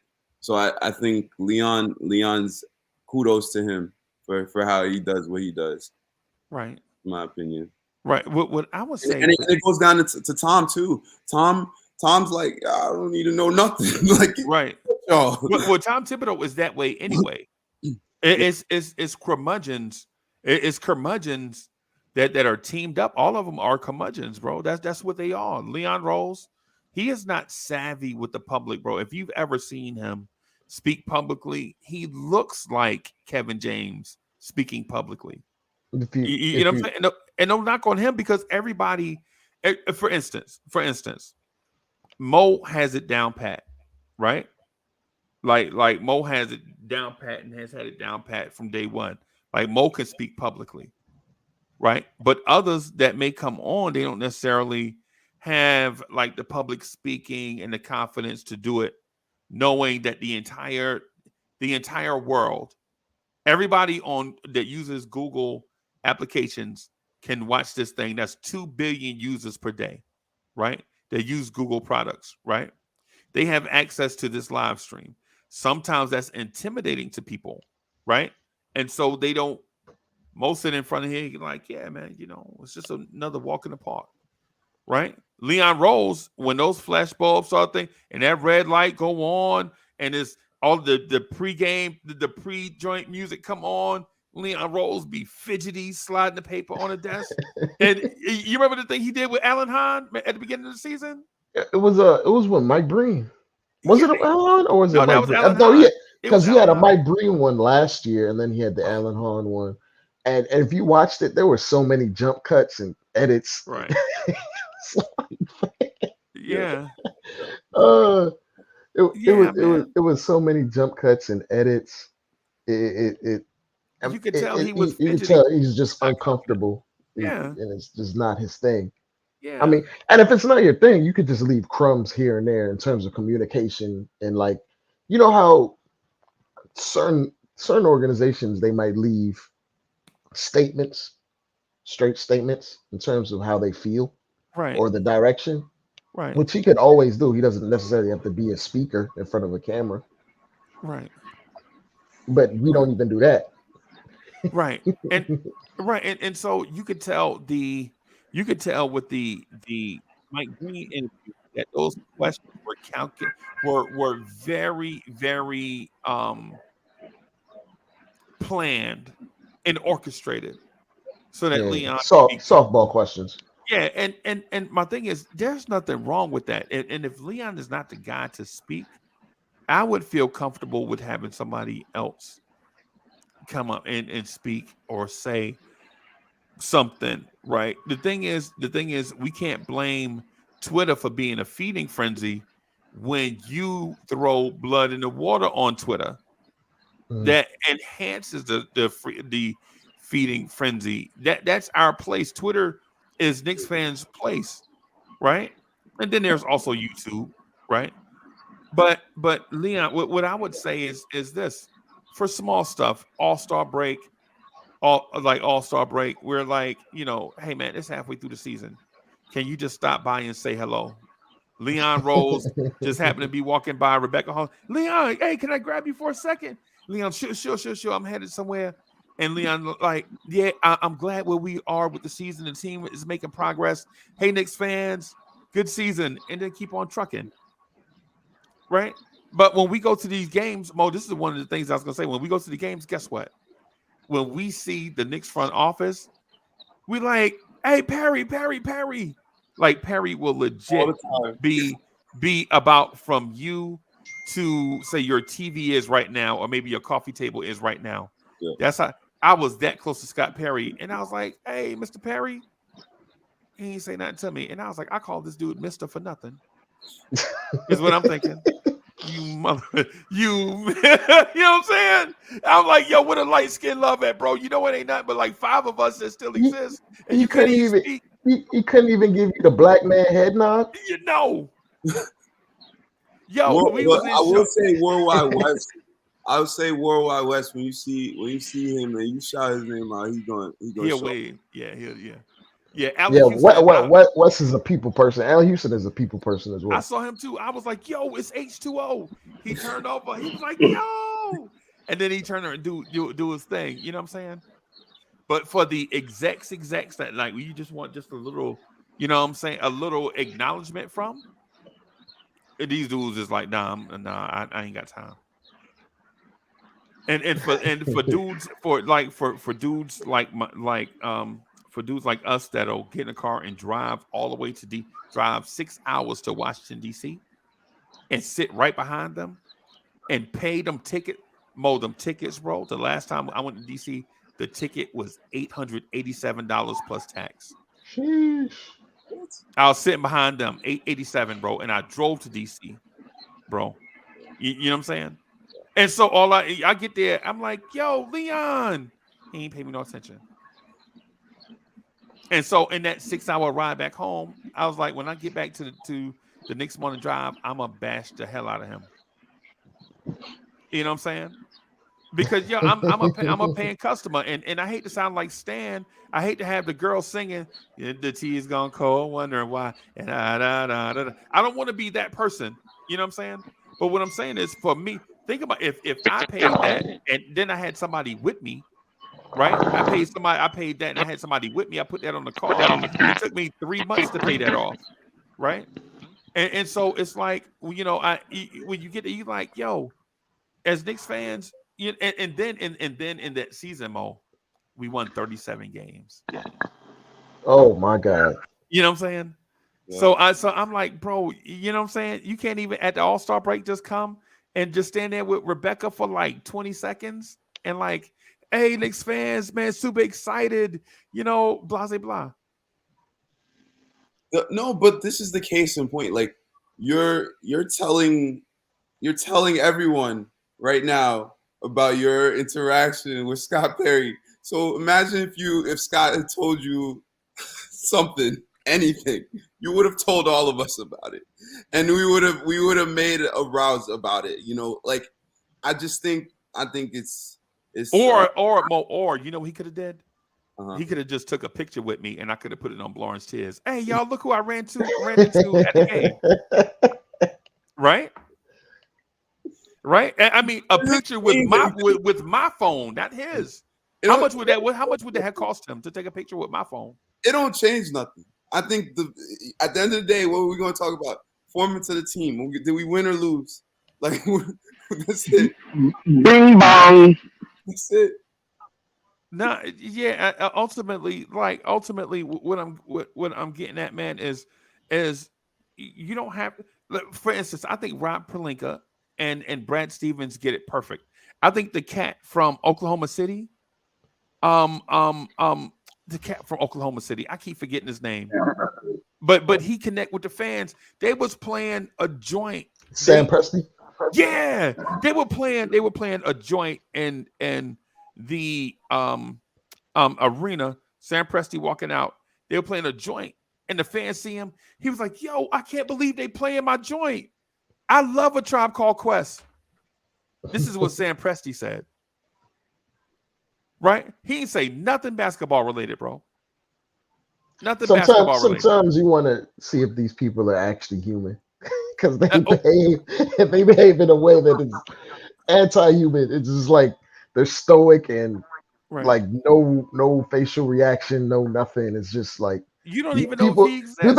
Do they even enjoy when the Knicks win? It's like it's almost like when they cut to them, it seems like it's a relief when they win, and they're avoiding failure. Right?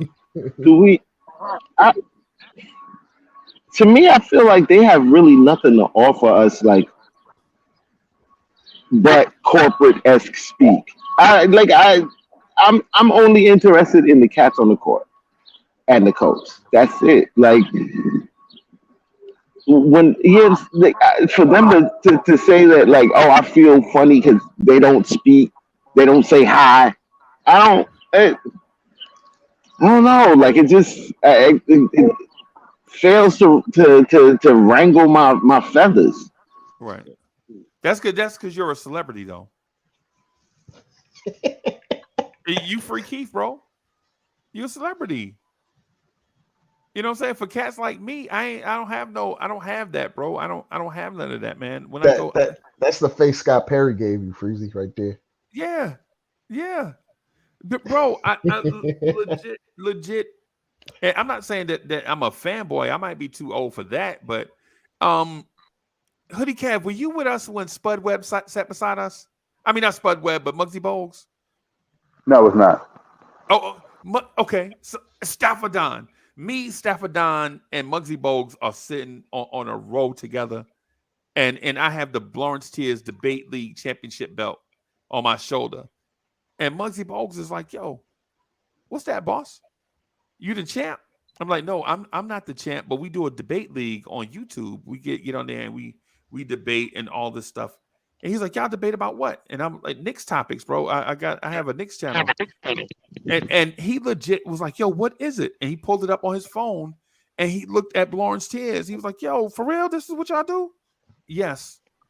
This is what we do. And we here to talk trash about your Hornets. And he's like, I went to the game where we had Blorange Tears advertising the entire arena. Yeah, the Alfred Payton game. No, yes, the Reggie Bullock touchdown game. Reggie Bullock caught a touchdown. Actually, I think both of those things happened in the same game. It was the same game, right? Free Keith. Derrick Rose gets a tip ball, right? We down by 7. Derrick Rose tips a ball, right? We struggling to score against Atlanta because they double team and Randle, right? Derrick Rose gets a tip ball. Reggie Bullock is on the other court by himself. You know what Reggie Bullock does? He catches a pass from Derrick Rose and runs the ball out of bounds, does not dribble one time, and runs it from the 3-point line all the way out of bounds under the rim. Touchdown. And I was sitting in, me and Uncle Freezie were standing next to each other because we knew he was about to dunk and it was about to change momentum. We had got up out of our seat. We knew something was about to happen. Right. And then Reggie was just run out of bounds, bro. I had a hot dog in my hand. And I was like literally ready to cock it back and throw it off. We were in a suite, right? Like maybe, well, where was the suite at? We were above, like we were kind of up, like Right. you know, where the seat at. And I was literally about to throw my hot dog from the suite down to try to hit Reggie Bullock. Right That's on how the upset floor. I got. And then what really just like pissed us all the way off is Reggie Bullock knew he made a mistake. And you know when you mess up so bad, sometimes all you can do is laugh. And he did that. And it was just like 1,000. It was like 1,000 razor cuts on my skin at one time, bro. He messed up so bad, all he could do was laugh. But he literally turned around and sprinted back to the Knicks lineup, the Knicks huddle, and like instead of laughing, I'm like, if I knew that I wasn't going to get ejected from throwing this hot dog, I would have threw it, and I didn't care. Rob the Knick is trying to calm me down, right? Y'all know Rob the Knick. Rob the Knick is trying to calm me down. Rob the Knick, like, Uncle Free, everybody make mistakes. And I'm like, Rob, listen, and this is me talking to Rob. Now ain't the time, bro. Now ain't the time for this conversation, bro. Now's not the time. But anyways, I said all of that to say this, bro. That suite we were in was not cheap. Atlanta is not close to where we stay. And we got in cars and drove down there and supported the Knicks and all that stuff. And all I'm asking in return for all this support is for every now and then, maybe All-Star break, Leon Rose just crash the set with Bill Pito, just walk in there and be like, hey guys, what's good, man? You know, blah, blah, blah. And they're like, hey, it's Leon Rose, have a seat. And he just come in and was like, yeah, man, we're ahead of progress, you know, such and such injury. He'll be back soon. I'm out of here. I'm busy. That's it. I don't want you to tamper. Y'all already tampered, bro. And we found out y'all are terrible at it. You know what I'm saying? All I'm saying is every now and then show your face. Right? You can't just show your face every now and then. I mean, come on. I mean, you here for the team? You here for the team, or you here to see, or you here to see Leon Rose and Scott Perry? I'm here for my. You know what I'm saying? Like they giving you a product. Yeah, they're giving you the product to support the team. What you care? What you care? How much they talk to you for? They're giving you results. Are they giving me results? Are they? I'd say. Are they giving you results? Hoodie Cav, you got a ring? Hoodie Cav, you got a championship yet? Hoodie Cav? Oh, that's the only results. Only one team gives results the whole year. Only one team. Yep. Three keys. I wanna give a quote by a great philosopher. His name is Herm Edwards. Herm Edwards once said, "You play to win the game, not some of the games, not a few games, all the games. That means the last game of the season you want to win." Okay. I want to win the last game of the season, and I would hope that everybody else on this panel wants to win the last game of the season. The last game of the season isn't game 6 or 7 of the first round, or game 5 of the second round, or the Eastern Conference Finals. No, I want to win the last game of the finals, because that means I just won a championship. My team just won a championship. Yeah. If we don't win that game, everything else is irrelevant. Pretty much. Especially when you keep increasing ticket prices, right? Your merch. There's a hoodie out there on Fanatics, bro, that I really want. It's the orange version of the Knicks warm up. You know the blue one we used to always see Cam Reddish in, when Cam Reddish used to have the hoodie, and there's an orange version, right? Hoodie Cav, you know how much that hoodie costs, bro? That hoodie $75 is $129. Oh, but then don't buy it. I can't. I'm supporting the Knicks, bro. Then that's what you're supporting. I'm not buying it at $129. That's out. But you get what I'm. But you understand what I'm saying. Look, on the road from 17-win team to championship team, it's going to take some hurdles, and I feel like we jumped some hurdles. And that's like I see no problem in feeling like they are bringing those results. Right. Right. I'm with you on that part. I have no issue. My issue is not connected to the progress part. Right. I'm not connected to the progress part. Right. I'm with you on that. I agree. Things take time. Nothing was done overnight. They accumulated assets. They have time. They have young talent, and all of that stuff. What I'm saying is part of it. Come on, bro. At Christmas time, you wrap up your presents, bro. You don't just give people the presents. That's what I'm saying. For those that believe in Christmas. So they gotta like what? But that's why I understand. What do you want them to wrap it in? It's just more corporate speak. Like, so you need to be able to hear them say like, "Yeah, guys, we want to give you a real good team this year," and then get off the podium and like that's what you need to hear. You need to hear that. I don't know anyone that needs to hear that. You need to show me that. And what we had in the past is organizations, is front offices that did a lot of talking and none of this result stuff. Right. Maybe we try it differently this time. Maybe. Yeah. Like when Phil Jackson was there, we were like, oh yeah, we got the Zen Master. And the Zen Master, whenever he sits down at the press conference, he gives you this flowery speak about like what Carmelo's doing and his process and like, save me that. Let's win. And that's what we're doing. I can't feel mad. Like I just can't. Just for them to say what's up. Like I don't care about you. Like just give me the product that you're giving me. Like salute for that. That's it. Ain't nothing more than that. To me, that's the only communication I need for real. Let me ask. And I am and I'm a champion of the front office. Right. Full disclosure. Let me ask Dre this. Full disclosure. Do you ever see Masai Ujiri dodging the press? No. Okay. All right. He's not in the New York media market. But he has to answer for an entire country. Yeah. and Toronto's not a small city. Toronto, I think Toronto is the third biggest city that holds an NBA team. Like still not the New York media market. No, it's still not the New York media market, but it's still a big market. And Toronto fans are not Knicks fans. They're pretty toxic. I'm not gonna lie to you. Yeah. but I'm a hey, no more toxic fan base, bro. Come on now. That's true, Freaky. I mean, but like, really? I was gonna say to just be measured.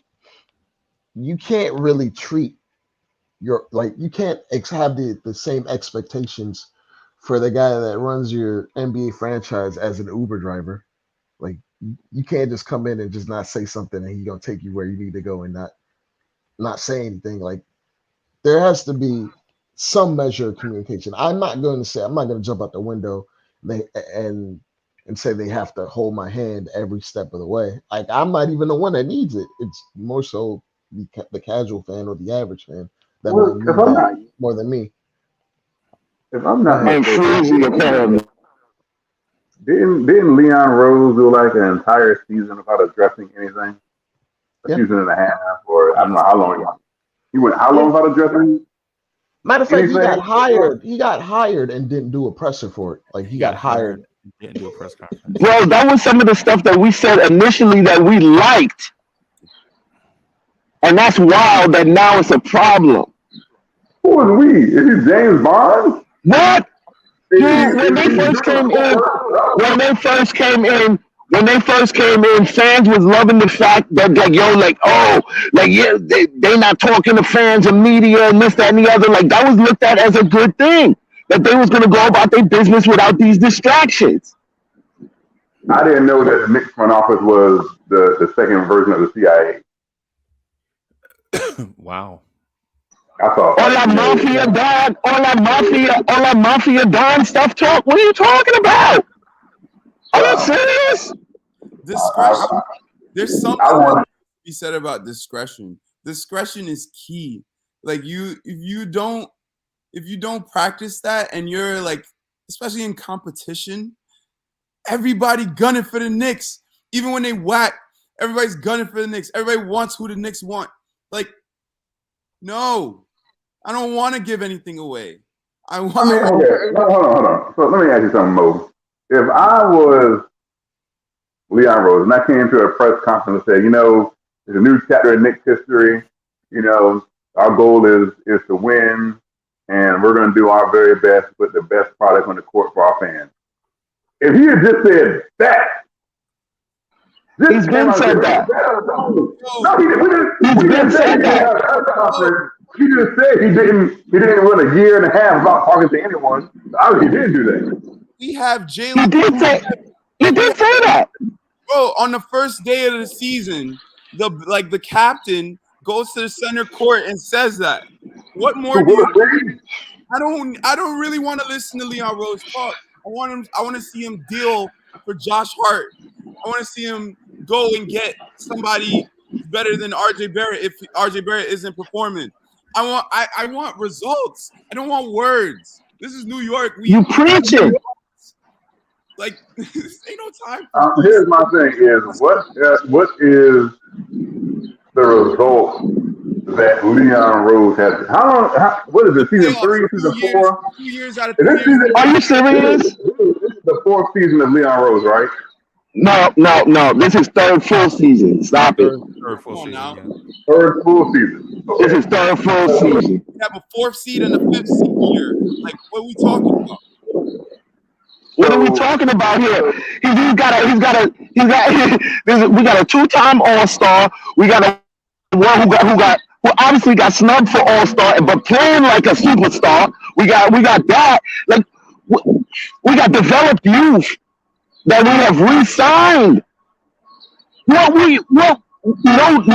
progress. There's none. Nothing. I get this a lot. Let me ask you. Uncle Freezie and Free Keith are older than me, and y'all have probably been Knicks fans longer. I want to ask y'all. Barely. Back in 1990. Melvin. Back in 1990, when the Knicks had a young, promising, multi-time All-Star, what were the Knicks? Were the same expectations now as it was then? Say that again. Say it again. I don't understand. Julius Randle has been a Knick for 4 seasons.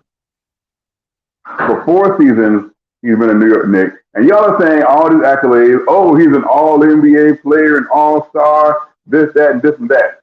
So the last time the Knicks had a young, promising all-star big man, his name was Patrick, by the way. In his 4th season, were the expectations the same, or were they increasing as he went along? Were y'all okay with the Knicks then being a 4th and 5th seed, or y'all expecting more from him?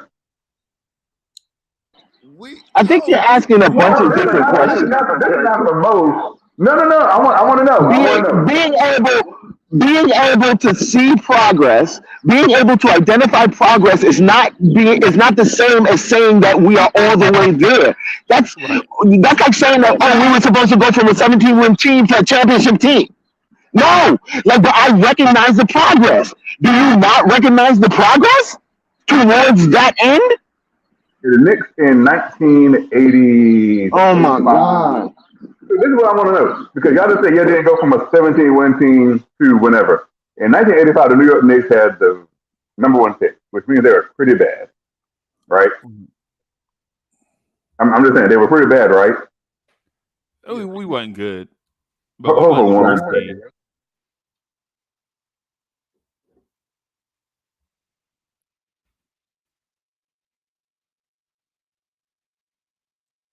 I don't know where you're taking us with this thought process.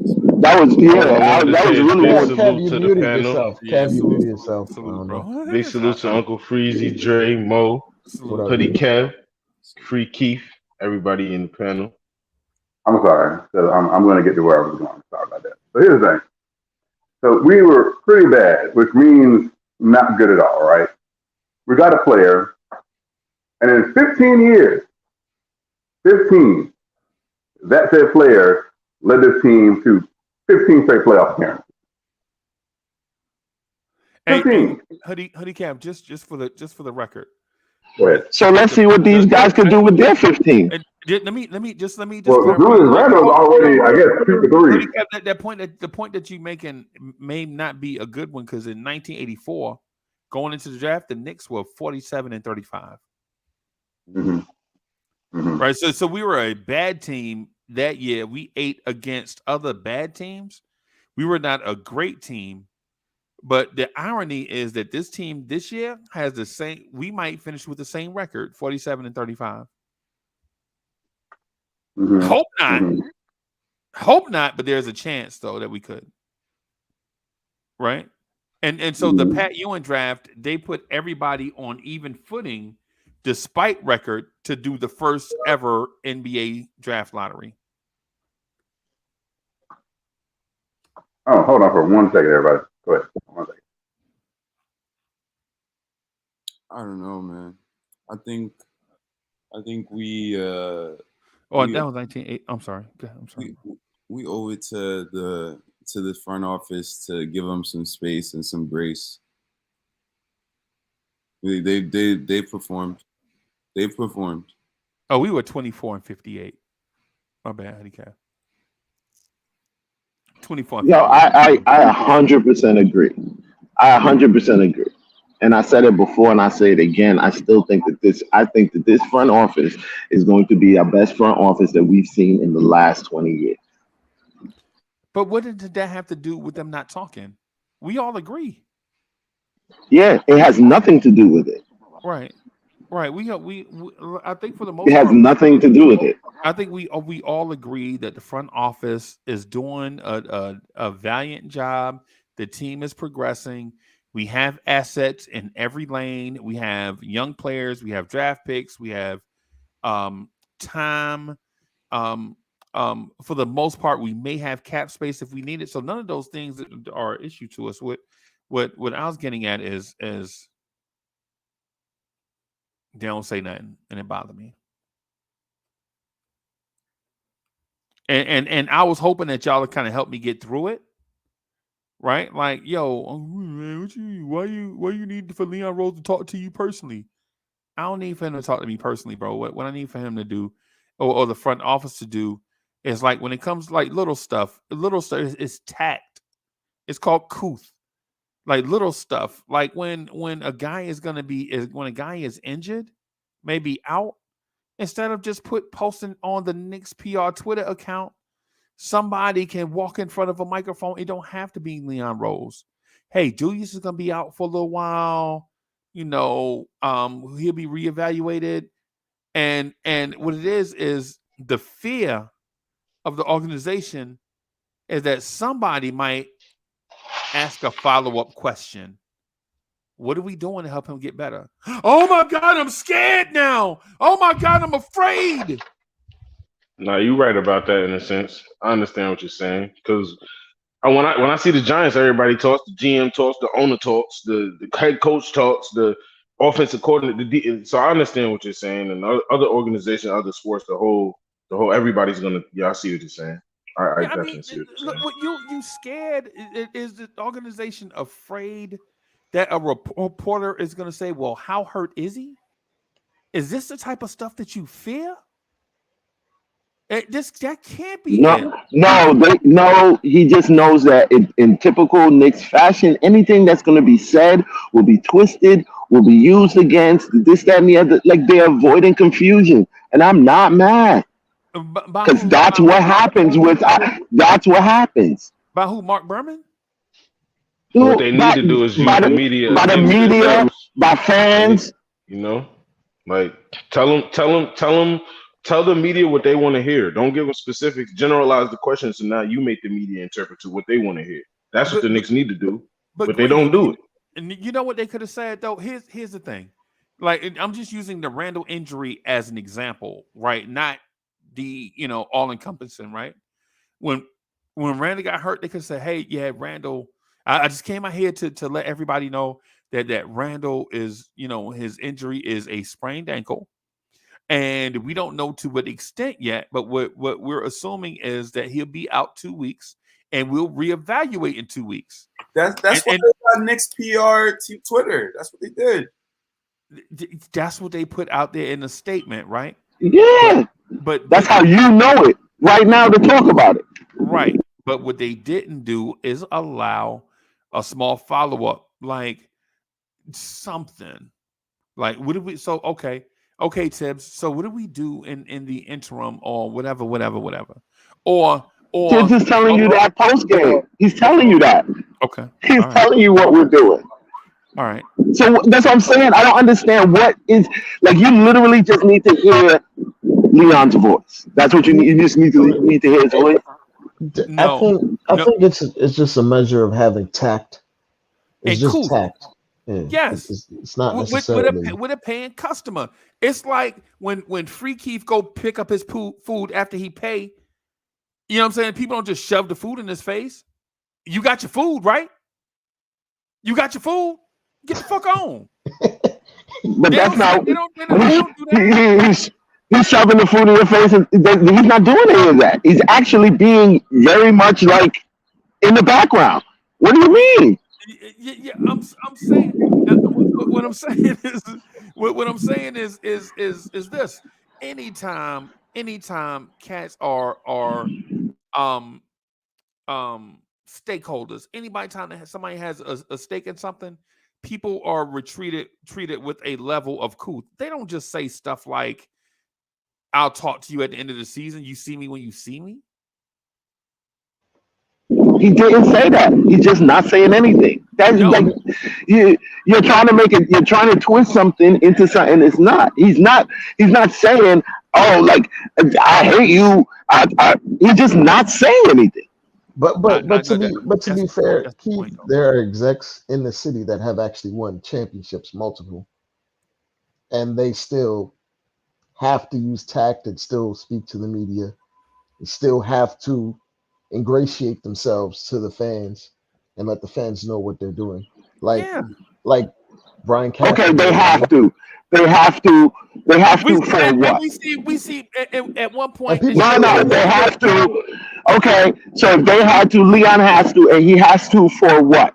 What is not going to transpire if he doesn't? We were seeing that's going on right now. We were seeing Billy Epler and the owner of the Mets every day. What's the difference between the? His owner has a Twitter page.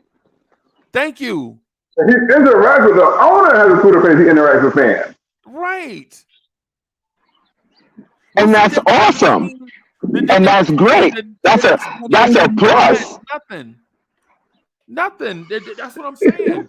Yo, man, I'm a sportsman. Give me a damn chip, yo. Like that's all. Like that's it. Like I don't need your talk, bro. Like I've had 20 years of Knicks front office talk. Yo. I don't value that. I'm mad fans don't. Like I don't need it. I need the actions, and you're giving me the actions. That's enough talk for me. Right, but you don't have a chip. And that's the reason why you don't want an explanation. But if everything was going downhill right now, you would want them to come out and give you an explanation on why everything is wrong. But that's your mindset, Keith. But at the end of the day, some people also just want to know why. Like they want to know why you're doing the moves that you're doing. They still want to know the details. You know what I mean? But that's the thing. They're not gonna tell you the details. But it's okay with you. That was the whole point. You feel me? So. But that's the whole point, though. You know, how are we gonna know the details? I don't need to hear not knowing the details. I bet you if we were losing, you would want to hear every detail that's going on. Not knowing the details, though, is what has actually been their superpower. Not telling the details and then doing what they do. There's so many other ways they could do it because the Giants do it in a perfect way. They deflect a whole bunch of questions. I'll talk to you later. We'll talk to you at the end of the week. We'll see at the end of the game. We'll see. Like, what does that do for anybody, though? What does that do for anybody? That make you feel good? That make you feel good? Come on, man. That's what I'm saying. You're trying to have feel-good moments. but Greeny, you know what but in doing that, you know what they are though? They are available. So even if they don't give you the answer that you was craving, they are available. Right? That's for what? And If they're not that's going to what give you hurts the even answer more. you want, they're available That's for even what? worse. That's even worse than what Keith is saying with the confusion, because I am I'm front in front of you, but I'm giving you the generalized answer. So now you make up what I said. That's even worse. It's even worse. And then two, for those that have been in battles, the thing you do when you're in battle is maintain radio silence from your enemy, right? You maintain radio silence. And then on the flip side of that is the best way to keep a relationship going in a good way is to communicate. Communication is the key to good relationships, right? So if you know these two things with your enemy, keep radio silence, and communication is the key to success. When you next, which route are they taking?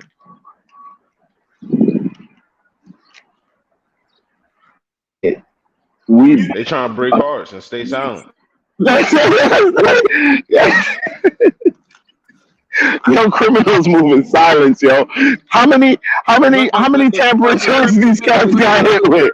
But criminals break the law though too, right? Criminals break the law. That's why they call them criminals. Hey, somebody, we got hit with tampering. I'm saying that's what I'm getting at. What I'm getting at is my preference, and this is my personal preference. My personal preference is for us to either have a Brad Stevens style, a Masai Ujiri style, or a I was gonna call him Rob Lowe, Rob Pelinka style, right? And you know what all three of those dudes have in common?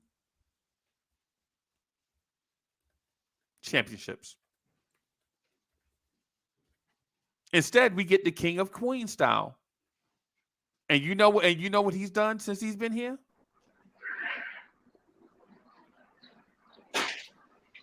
And not get us. Give him time.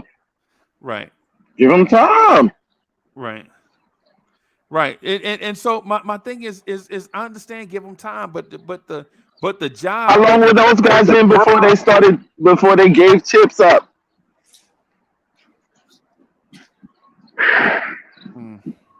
This is first gig. This is first gig in this spot. All right. Okay. So I want to move on from that just a tiny bit, right? And just talk about this.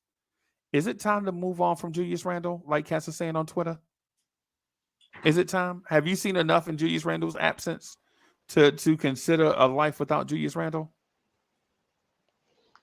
Oh, to me, you ask me.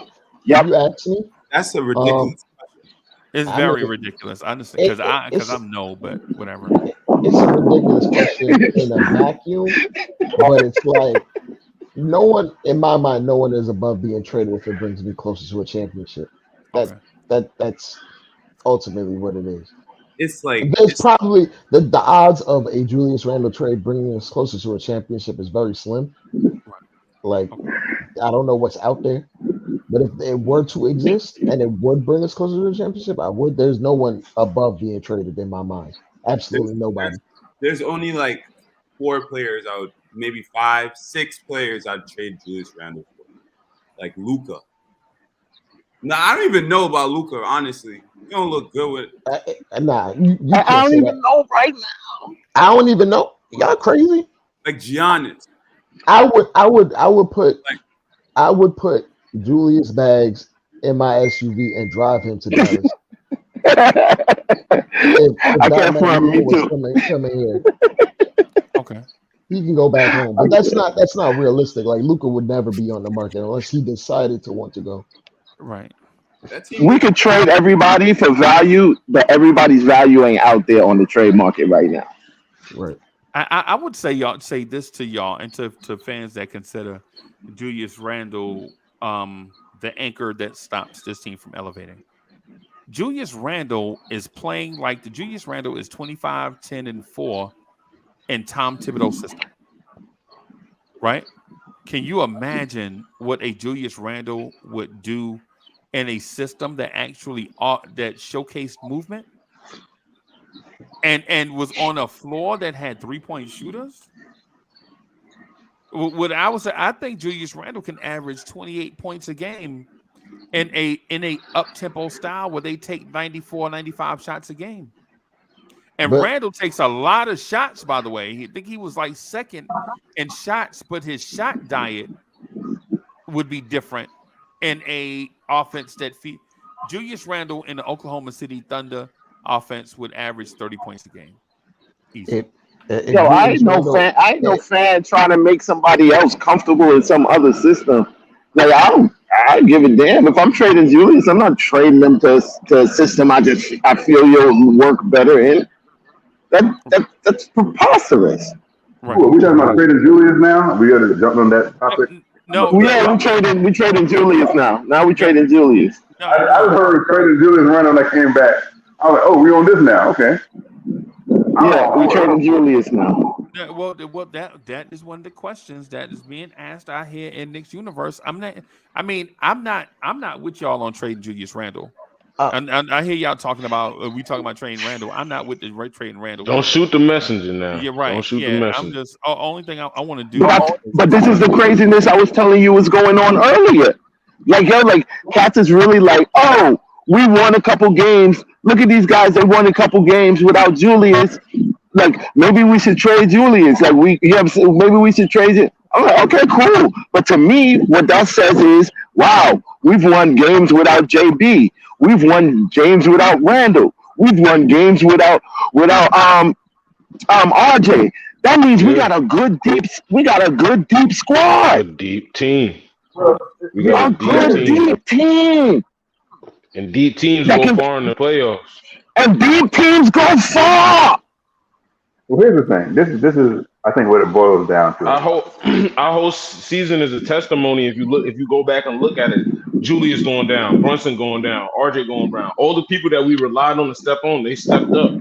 Now it's time where the lights are the brightest. It's time for them to show. And if they can, they're gonna have big bags, and we're gonna have a team where we're not even gonna need draft picks. We're gonna just be able to take them draft picks and go get the guy and just bring it in. Because evidently them draft picks is not gonna matter when the development in your team is panning out the way it's panning out. You're not gonna have minutes for those guys to develop with them high lottery draft picks. So I'm happy about the rest.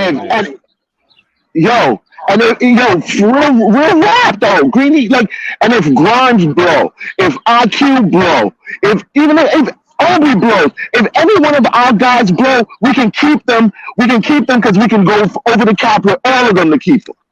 Okay. Well, this is like I said. This is what I want when it comes to the whole Julius Randle. I like Julius Randle as a player. Don't get me wrong, I do. But it is way better than calling Pete Towns, by the way. Amen. He is. Facts. Amen. No, he's not. But here's the thing, and this is the Is that a real take? What? That Carl Towns has better talent than Julius Randle? Yes. Yeah. What? Carl Anthony Towns. This is. This dude Randle should ask for a trade. I don't know why he hasn't requested a trade yet, yo. Y'all are so disrespectful out here, yo. Oh, wow. Listen to what I said. Hold on. Listen to what I said. Real rap. I said Carl Anthony Towns is a better talented, like he has more talent than Julius Randle. That doesn't mean he's a better player than Julius Randle. Carl Anthony Towns has more talent. Now, because he has a Carl Anthony... No, we're not talking about attributes. We're talking about pure basketball talent. Carl Anthony Towns is a better talented... What talent does he have better than Randle? What talent does he have better than Randle? He's a better shooter. He can shoot better than him. That's it. I gotta go. That's it. I gotta go. He's gone. Much love. He's a better shooter. He's probably if he put up to a better defender if he actually did the things he was supposed to do. Man, what does this man have? You know, he's like I said, he's more athletic than Julius. I just want to just really He's quick. more available. A lot of times, a lot of times we compare Randle to a lot of first round, number one overall picks. Like there has been a conversation about who's better, Julius Randle or Anthony Davis. This was before this season, by the way. People are like, well, Anthony Davis is better than Julius Randle. Of course he is. He was the number one pick. And number one picks somehow always wind up playing with other number one picks. It's like number one picks always seem to gravitate towards each other. If you notice, right? You like Karl Anthony Towns. How many number one picks? How many number one picks has Karl Anthony Towns played with it in his short career? Two. So for 3. Who's the third? Derrick Rose. That don't count, man. He broke down. No. I'm talking about the number one. I'm talking about the number one. Okay, yeah. All right, I'm But just like, talking about. but from getting them from the jump, he had Wiggins and Edwards. Yeah. From jump. Yeah. Like I said, I'm not saying that Julius Randle isn't a better player. I'm just saying that in my personal opinion, Karl Anthony Towns has more pure talent than Julius Randle does. Karl Anthony Towns doesn't have to work as hard as Julius Randle to accomplish just as much as Julius Randle does. Julius Randle had to put in so much work to be as good as he is, where naturally it just comes like Karl Anthony Towns can roll out of bed and give you 20 and 10. Like where Julius Randle had to work throughout his career, Julius Randle had to work out his career to develop the craft that he has for him to be as good as he has. Whereas I think a lot of people would say that Karl Anthony Towns has been rather lackadaisical in some of his training, but yet he still can put up the numbers that he does. And that's just pure talent. Why are you talking about Cat? Do you want Karl Anthony Towns? Yes, I want Karl Anthony Towns on the Knicks. I think he is the piece. Like Steve Cohen said that Carlos Correa was the piece. Karl Anthony Towns is the piece to get us the true championship contention. What are we talking about, bro? Give me 1 second. What are we talking about? That's back to that Karl Anthony Towns nonsense. Y'all really asking for another Charles Smith moment. Y'all asking for it. Y'all begging for it. The Karl Anthony Towns trade just sounds like the Damian Lillard trade to me. Like what are you doing? Why are we even doing? And my thing with it, if the Knicks just stay the course, just progress as normal. Like for instance, if the Knicks lose in the first rounds of Cleveland, say in 6 games or whatever, I'm not gonna be hurt. But they'll go back next year, and then maybe they'll make the second round, right? And then in year 3, if they lose in the second round or whatever, and then in year 4, if they're able to knock somebody off and make the Eastern Conference Final, I'm okay with the progression. What I'm getting at is I don't want to skip steps like the Dallas Mavericks, right? You skip steps like Dallas and Brooklyn, and then all of a sudden you're in a perpetual 2.5 year spin cycle. Every 2.5 years, you're trying to figure out where you are, and you're moving pieces around. And meanwhile, you're trying to do it with all your assets gone. If you're the Knicks, just stay the course, bro. Just let what my man ain't even played 70 games with us yet. Oh, he may have played 70 games. Jalen Brunson may have played 70 games with the Knicks. That's all he's got. 68. Yeah, he's got 68 games with us in his career, bro. And we're automatically talking about going out and getting somebody to play with Jalen Brunson. We don't even know what he can do as a Knick yet. This is just the tip of the iceberg. Right? Now, Julius Randle, you know what Julius Randle can do because this is Julius Randle's 4th year. Right? But you don't know what RJ can do yet. Because in theory, a 22-year-old Jalen Brunson was not even this guy that he is. You know what I'm saying? And I'm not trying to bring in the age thing with RJ because by whatever blah blah blah boom boom boom the whole I hate RJ, I love RJ argument, whatever it is. What I'm saying is if we just allow the natural progression, bro, man, a few years ago we won 17 games and we look like it. We won 17 games and we look like a 17 win team. You know what I'm saying? No hope. And now we look like a team that got the 5th seed, and we're not going to be out of the playoffs next year because we're a sustainable winning team now. Right. We're going to be We were at what 46 wins? 45? 45 wins or something? 46. No, yeah, 46.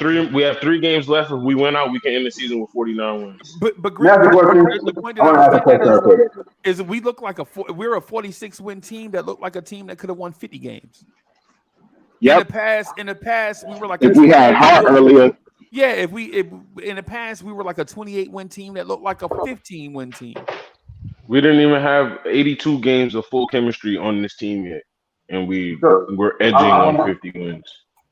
I'm going to put something out there, and this isn't me trying to be a hater. What is the ceiling of this team with Julius Randle as its best player? Almost a 50-win team. And is that good enough? Five seed in the East. Yeah, that's good enough to win a championship. So don't be quiet now because what's good enough to win a championship? Like no move? Are you saying no moves? Like nothing done? No. Like I don't think. I think that there's more moves to be made. I don't think moving Julius means that's the move though. Like that's not the only move. Like if I could move RJ for a player like Brandon Ingram, I think that's a championship team. I think that's a championship team. And that question was loaded like a baked potato. In 2020, the Golden State Warriors had Steph Curry, and they finished with the second worst record in the NBA. Hoodie Kev, my move would be with you to go for a big, but it wouldn't be Cat, it would be Joel. And I would move Julius out for Joel. The 76ers are not going to trade Joel Embiid to the New York Knicks. If the 76ers lose, Joel is not going to want to be in the 76ers no more. Because they're talking about James Harden about the That's not what I'm saying. I'm saying that Philadelphia, Daryl Morey is not trading Julius Randle to a team that's in the same division as the Philadelphia 76ers. As much as we would all want Joel Embiid, we can forget that. We can give the 76ers, we can offer them the sun, the moon, and the stars, and they wouldn't trade Joel Embiid to the New York Knicks. Yeah, I'm with all of these takes right now. I really would advise waiting until we see what happens in the playoffs. Hey, Freaky, if you know what I would say to that? Because we do something wild, crazy, like get to the Eastern Conference Finals or some joint like that, the conversation changes. Yes, it does. Completely. The last time the Knicks made the Eastern Conference Finals, we traded away one of the greatest players in Knicks history.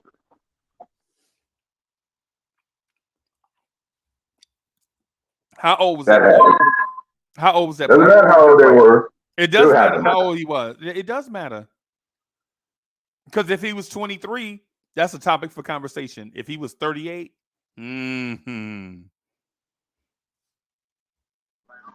still doesn't Are you saying we should have held on to a 38-year-old center?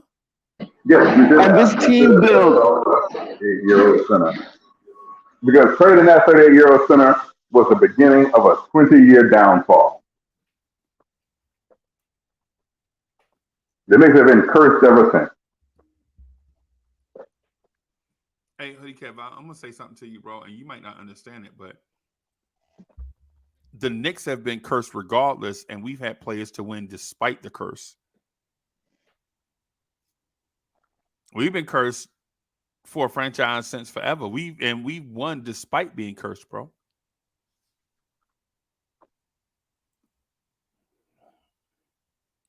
I mean, think about first of all, we're in a division with the Boston Celtics, who has the second most amount of NBA titles. Are they tied? So they may be tied. I mean, but just off rip, that lets you know that it's going to be an uphill fist fight just to win your own division. You're in a it's like the thing that the Golden State Warriors have to deal with being in the same division with the Lakers. You know what I'm saying? In the same division with the Lakers, bro. It's a fist fight every year just to win your own division. Not make the playoffs, but make your own division. I mean, win your own division. So the Knicks do have a lot of things going against them. But what I would say to the national progression of things is I think we have enough good young talent. And by good young talent, I'm talking about Randle, Brunson, and Josh Hart. Because none of these dudes are 30, right? None of these dudes are 30. So we have enough good young talent to make a sustainable run for the foreseeable future.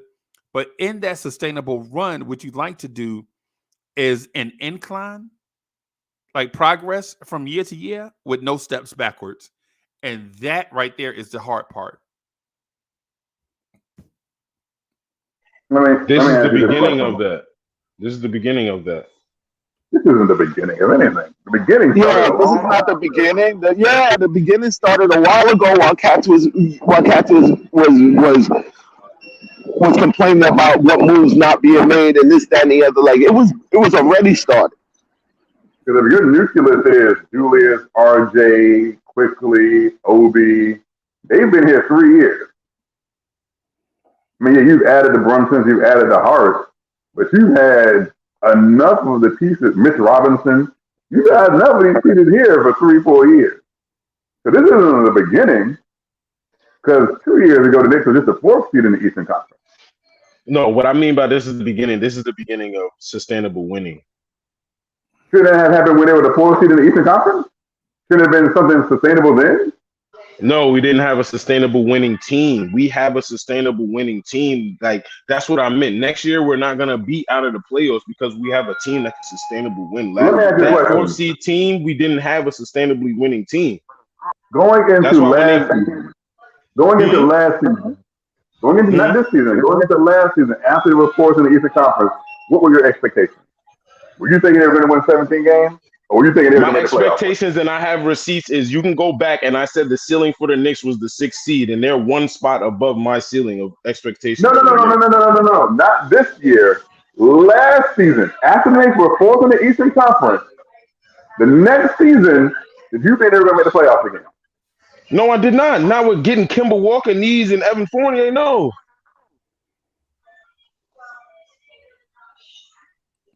I think that was a trick question. And that that wasn't a trick question. That was, how is it sustainable? It wasn't a trick question. It was a question. See, the team, you're messing up the team I'm talking about. The sustainable winning team that I'm talking about is the team that the Knicks had with Alfred Payton. That was not a sustainable winning team. The Knicks went out and made moves to make it a sustainable winning team, and that did not work because you didn't have the sustainable winning in-house. Now we have the sustainable winning in-house. We made the right moves this season. Got rid of Cam, brought in Josh Hart, sat a couple of people down and made the lineup adjustments. Right now you have the sustainable winning here. You had to wait for a couple players to develop for the sustainable winning to be here. That's what happened. We made the wrong move. Yeah, we did. We did make the wrong move aside acquiring Kemba and Evan Fournier. And that's why we didn't have sustainable winning. Now we have sustainable winning where next year we can make moves and we're still going to be able to make the playoffs. That's my whole point. Did Kemba Walker finish the season with the Knicks? Yes. He did? He finished the season? Right. We traded him in the summer. We could have made the playoffs last year. He finished the season as a Knick and was traded at the draft. So yes, if Randle played to the level that he was playing in the 4th seed season, we would have made the playoffs. It wasn't just the. I agree with you. They were bad moves in hindsight, but like it wasn't just Kemba and Evan. Like we were still we could still have done it, but like Randle was inconsistent all year, and he wasn't even playing to the level that he was playing at the year before. If he was, there were several games we lost that were by very thin margins. Okay. That's true. Okay. Like Randall shot like 40% from the field that whole year. So Right. Dude, like that was the major reason. And I love Randall, that's my guy, but like that was to me the major reason. I thought we was going to the playoffs again. Talking about last year? Last year, yeah. Yeah, hey, so but the thing about that is flawed though, Freaky, and this is the reason why. And there was a lot of injuries. Yeah, that's what I was gonna say. Right? My man was legit out there by himself a lot of the time, bro. It was crazy. Okay, so last year you brought an entirely new backcourt, right? You had a different starting backcourt for the second year in a row, right? Remember, there was a Reggie Bullock and Elfrid Payton backcourt that I know a lot of people love, right? And then there was a Kemba Walker, Evan Fournier backcourt. And this year there is a Jalen Brunson, Quentin Grimes backcourt. So when you change little stuff like that, you got to give cats a little bit of time to get some chemistry and synergy. But they didn't get that because all of a sudden Kemba Walker was hurt out the gate. Derrick Rose was hurt around Thanksgiving, played through an injury till December, and then didn't come back for the rest of the season. Meanwhile, the Knicks decided not to go get injury replacements, right? They decided to try to let Emmanuel quickly earn that spot, and he played terribly until the end of February when it just clicked for him, right? But by that time, we were bad, right? By that time, we were bad. And then when you also look at who we had at small forward, bro, our small forward off the bench wound up starting at point guard for us. So we had all these things going on, bro. Last year is an anomaly, not the playoff team the year before that, right? A lot of people say the fourth seed season was an anomaly. No, last season was an anomaly, bro. All these injuries and roster fixing and all these things, Mitch in and out the lineup, all these things. Nerlens Noel, you remember Nerlens Noel got hurt against Washington, and we barely saw him for the rest of the season. I'm not complaining. And then we had Jericho Sims coming in to try to play, and you can't expect Jericho Sims to be Mitchell Robinson. You know what I'm saying? I mean, come on, we had all these things happen. That's why I'm saying, bro, and Free Keith, this is just a jab. This is just me trolling, right? But if Leon Rose would have been talking to us, we would have knew that. And did what? Did what? Now, but before it, look at last season, bro. Look at last season. Alec Burks and Evan Fournier is a legit NBA backcourt, but for who? What? For nobody. And I'm only saying legit backcourt because I'm saying they legitimately started like 50 games together. I'm not saying it was a good backcourt. I'm saying it happened. Right? Kemba Walker was terrible defensively. The Boston game at the beginning of the season shouldn't have gone to double overtime, but down the stretch, Kemba Walker gave Jaylen Brown 2 wide open dunks. Remember, he came down in the half court and just fumbled the ball to Jaylen Brown, who gets a wide open dunk. Who gonna catch Jaylen Brown in the open court, bro? Washed. Definitely not. I mean, if Reggie Bullock ain't got a dribble, then maybe him. I see him sprint the open court. Oh yeah, him. Yeah. And then Reggie Bullock will catch the ball in open court and then travel. And I was shocked that he caught it for one. You know what I'm saying? The fact that he caught it, I'm like, oh, and then he caught it, and then the dude took like 14 steps in a row without a dribble. This is true. Me and Uncle Freezie, like I said, we both stood up, so we both knew everybody momentum changing dunk was about to happen. But you know what though? I kind of had a feeling that it was going to be because if you remember early in the season, we lost to the Lakers in overtime. But at the end of regulation, Reggie Bullock had a wide open 8-foot jump shot where he was the only person on the side of the floor and he missed it.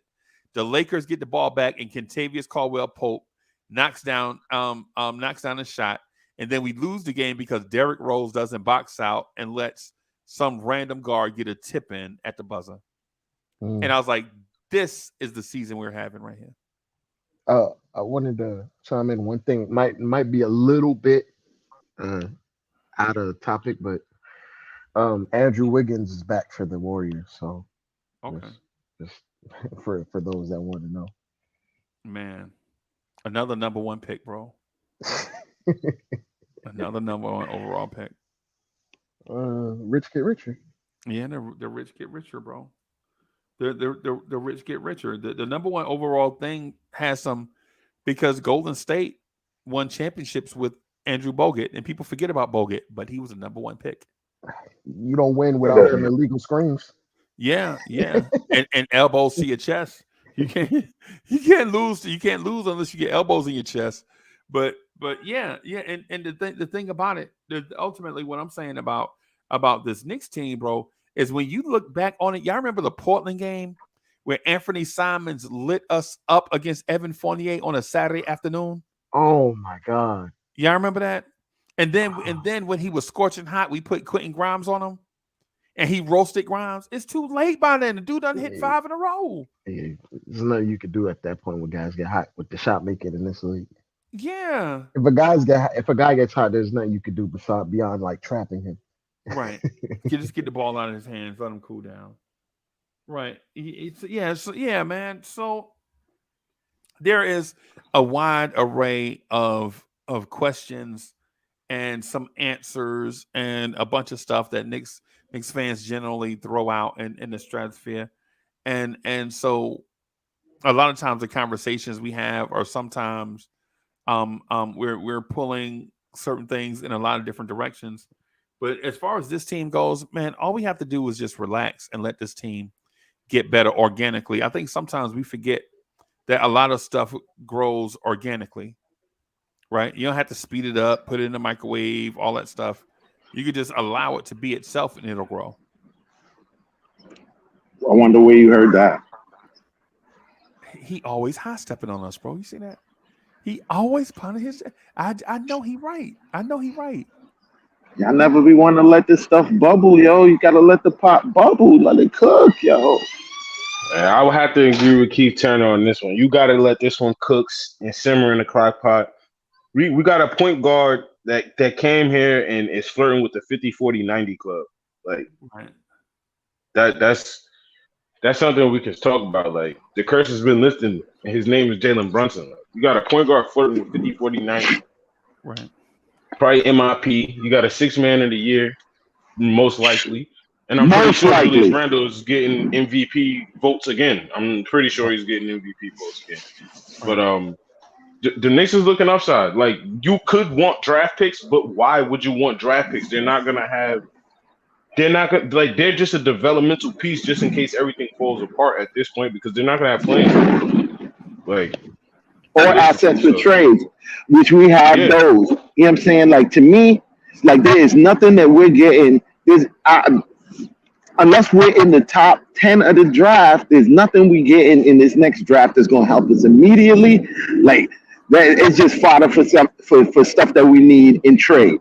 But what I would tell cats is that if you wait until after, like we should really wait until the results of what happens through this playoffs.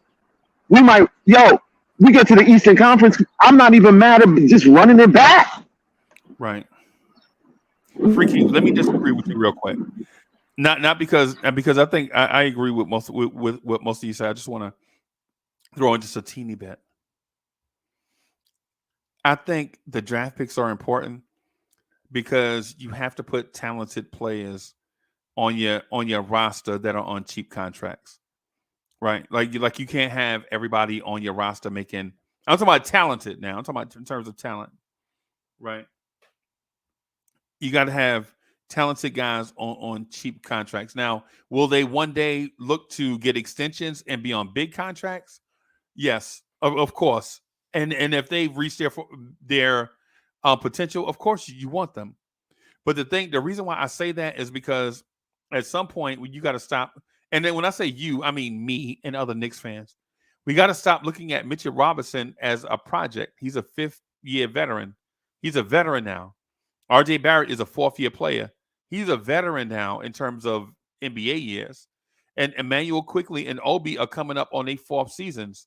So by the time you draft another young player, or by the time you bring in another young player, they'll be rookies looking at RJ Barrett as a 5th-year player. You feel me? And so while we consider RJ to be young, the guy that we bring in on the 19-year-old will be like a baby compared to RJ. You know what I'm saying? So, but instead of having Evan Fournier and Derrick Rose be the 13th, 14th, 15th man, I would personally rather, and I think it'd be smarter to have young guys at the end of the bench who you can develop slowly and not put unreasonable expectations on them like we did Frank Ntilikina and Kevin Knox. And I know that's not the most popular way because guys want us to people want us to go out and trade for Giannis and Luka and have Zion coming off the bench and have LeBron running the point. But that's not how the NBA works. You got to groom guys. I mean, it works like that for the Lakers, though. Yeah, well, pretty much. Like my guy Trevor Keels, who's going to be a problem. Yeah. Yeah, but Greeny, you see what I'm talking about, right? Like instead of having Fournier as say your worst situational piece, you can draft say a Dre. What's the light skinned kid out of Arkansas? The dude with Anthony Black. Yeah, the guy I was talking about since the offseason, who was Donovan.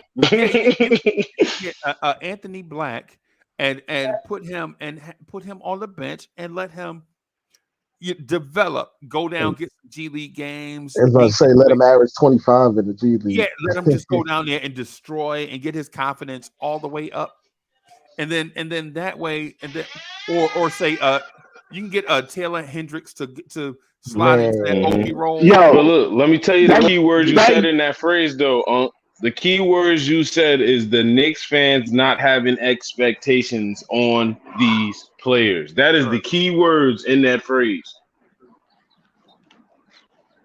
Right. And we got that young cat, that cat that we got out in Europe is actually one of the hottest cats in them leagues out there, though. Jokovitis. Yeah, Jokovitis is actually doing some things. So like that's an asset. Right. And yeah, so Freaky, what I'm getting at is now that the bar has been raised, you no longer have to look at the rookies when you draft them. Now that the bar has been raised, now that we're a playoff team, one of the best teams in the Eastern Conference, now when you draft a Kevin Knox, the Kevin Knox can be your 13th man, come along, right? Now he doesn't have to be your best player being featured in offense on an ABC game on a Sunday afternoon. Look at this hot shot rookie. Well, he's not really a hot shot. You know what I'm saying? Now you can get him to be the guy behind Randle. Now we can not worried about Taylor Hendricks saving the franchise because the franchise is in a good place. That's what I'm saying to it, Freaky. Not and Greeny. Not saying I didn't want to disagree with your premise totally. I just have a different view on what we can do with those draft picks because I think now we're in a place that regardless of what rookie we bring in, we know he doesn't have to be our best player on a night-to-night basis. And we don't have to give him the keys. We can let him be a part of a team and get groomed in this team culture and then bring him up in a playoff environment. See, because the thing about McBride and Sims and Grimes, in their rookie year, they didn't come up in a playoff environment, right? Obi and Quickly, they came up in a playoff environment. Look at Quickly confidence, right? That's what I'm saying ultimately. And then we have those draft picks where we can just add, and eventually the Roses will come off of the books, and then the Fourniers will come off the books, and eventually Hartenstein will come off the books. Eventually Josh Hart will come off the books.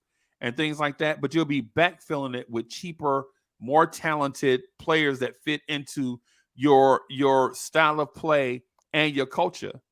And now instead of us looking like the Washington Wizards for say the past 20 years, now we start looking like the Boston Celtics. And I ask a Knicks fan, is that what you want? Do you want to look like a model of consistency or a team that gets hot every 10 years, they get lucky, get a John Wall and Bradley Beal back to back, and then they just be on the main stage for 6 years, and then they go back to the lottery. Is that what you I want? have a question. Okay, you brought up the Boston Celtics. The Boston Celtics' two best players, are they top 10 picks? Yes. So if the Knicks are good consistently, the picks that we have aren't going to the top 10.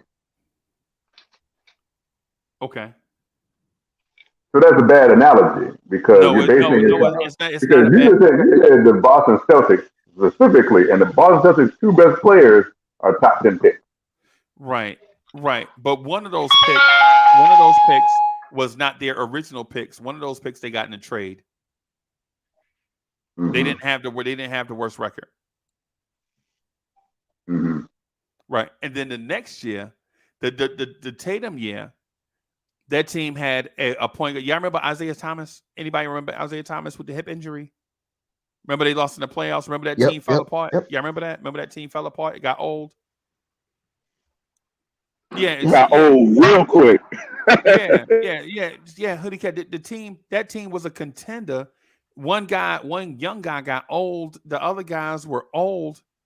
I mean, yeah. So it's still a bad analogy. No, it's perfect. It's perfect. Boston is.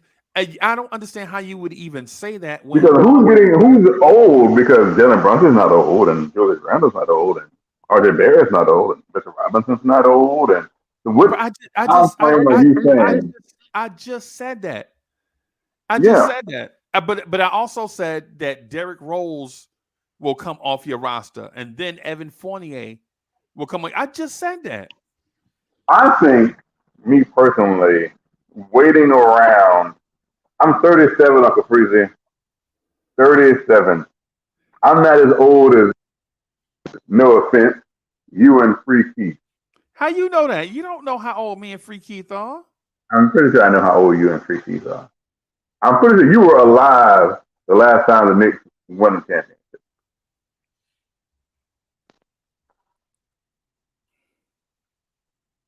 Am I right? Objection, Your Honor. Relevance? I wasn't alive. I wasn't alive. Uncle Freezie was alive. Man, Uncle Freezie's 32, man. Stop putting them years on. Right, I'm trying to figure out. But the point is, I'm tired of waiting on the championship. You also said you would like Karl Anthony Towns. So how you Karl Anthony? That's not it. How you gonna get Karl Anthony Towns and have these draft picks? Well, you're gonna have to trade some of these draft picks and contend for a title. How does that happen? And you said you're 37, you can't wait for a championship. Here's the thing. Like I said, hold on for a second. Hoodie Cav just said he want draft picks. And he want to win a championship. They be paying themselves into corners, yo. Hold on. I got a question. What is the type of team do you put around Cat to be a title contender? Because I have yet to see it. You can't. And Dre, you know what? Jack Sigma doesn't have a championship. You know why? Because you can't win championships for the most part with jump shooting centers. And you just can't. Jack Sigma was a great center, bro. Right? He was a great center. One of the centers that people forget about. Right? But you can't win with him. And by the time Bill Laimbeer started hitting jump shots with the Pistons run was over. Uh-huh. You feel me? You just can't. And maybe I'm wrong. Maybe you can win with a.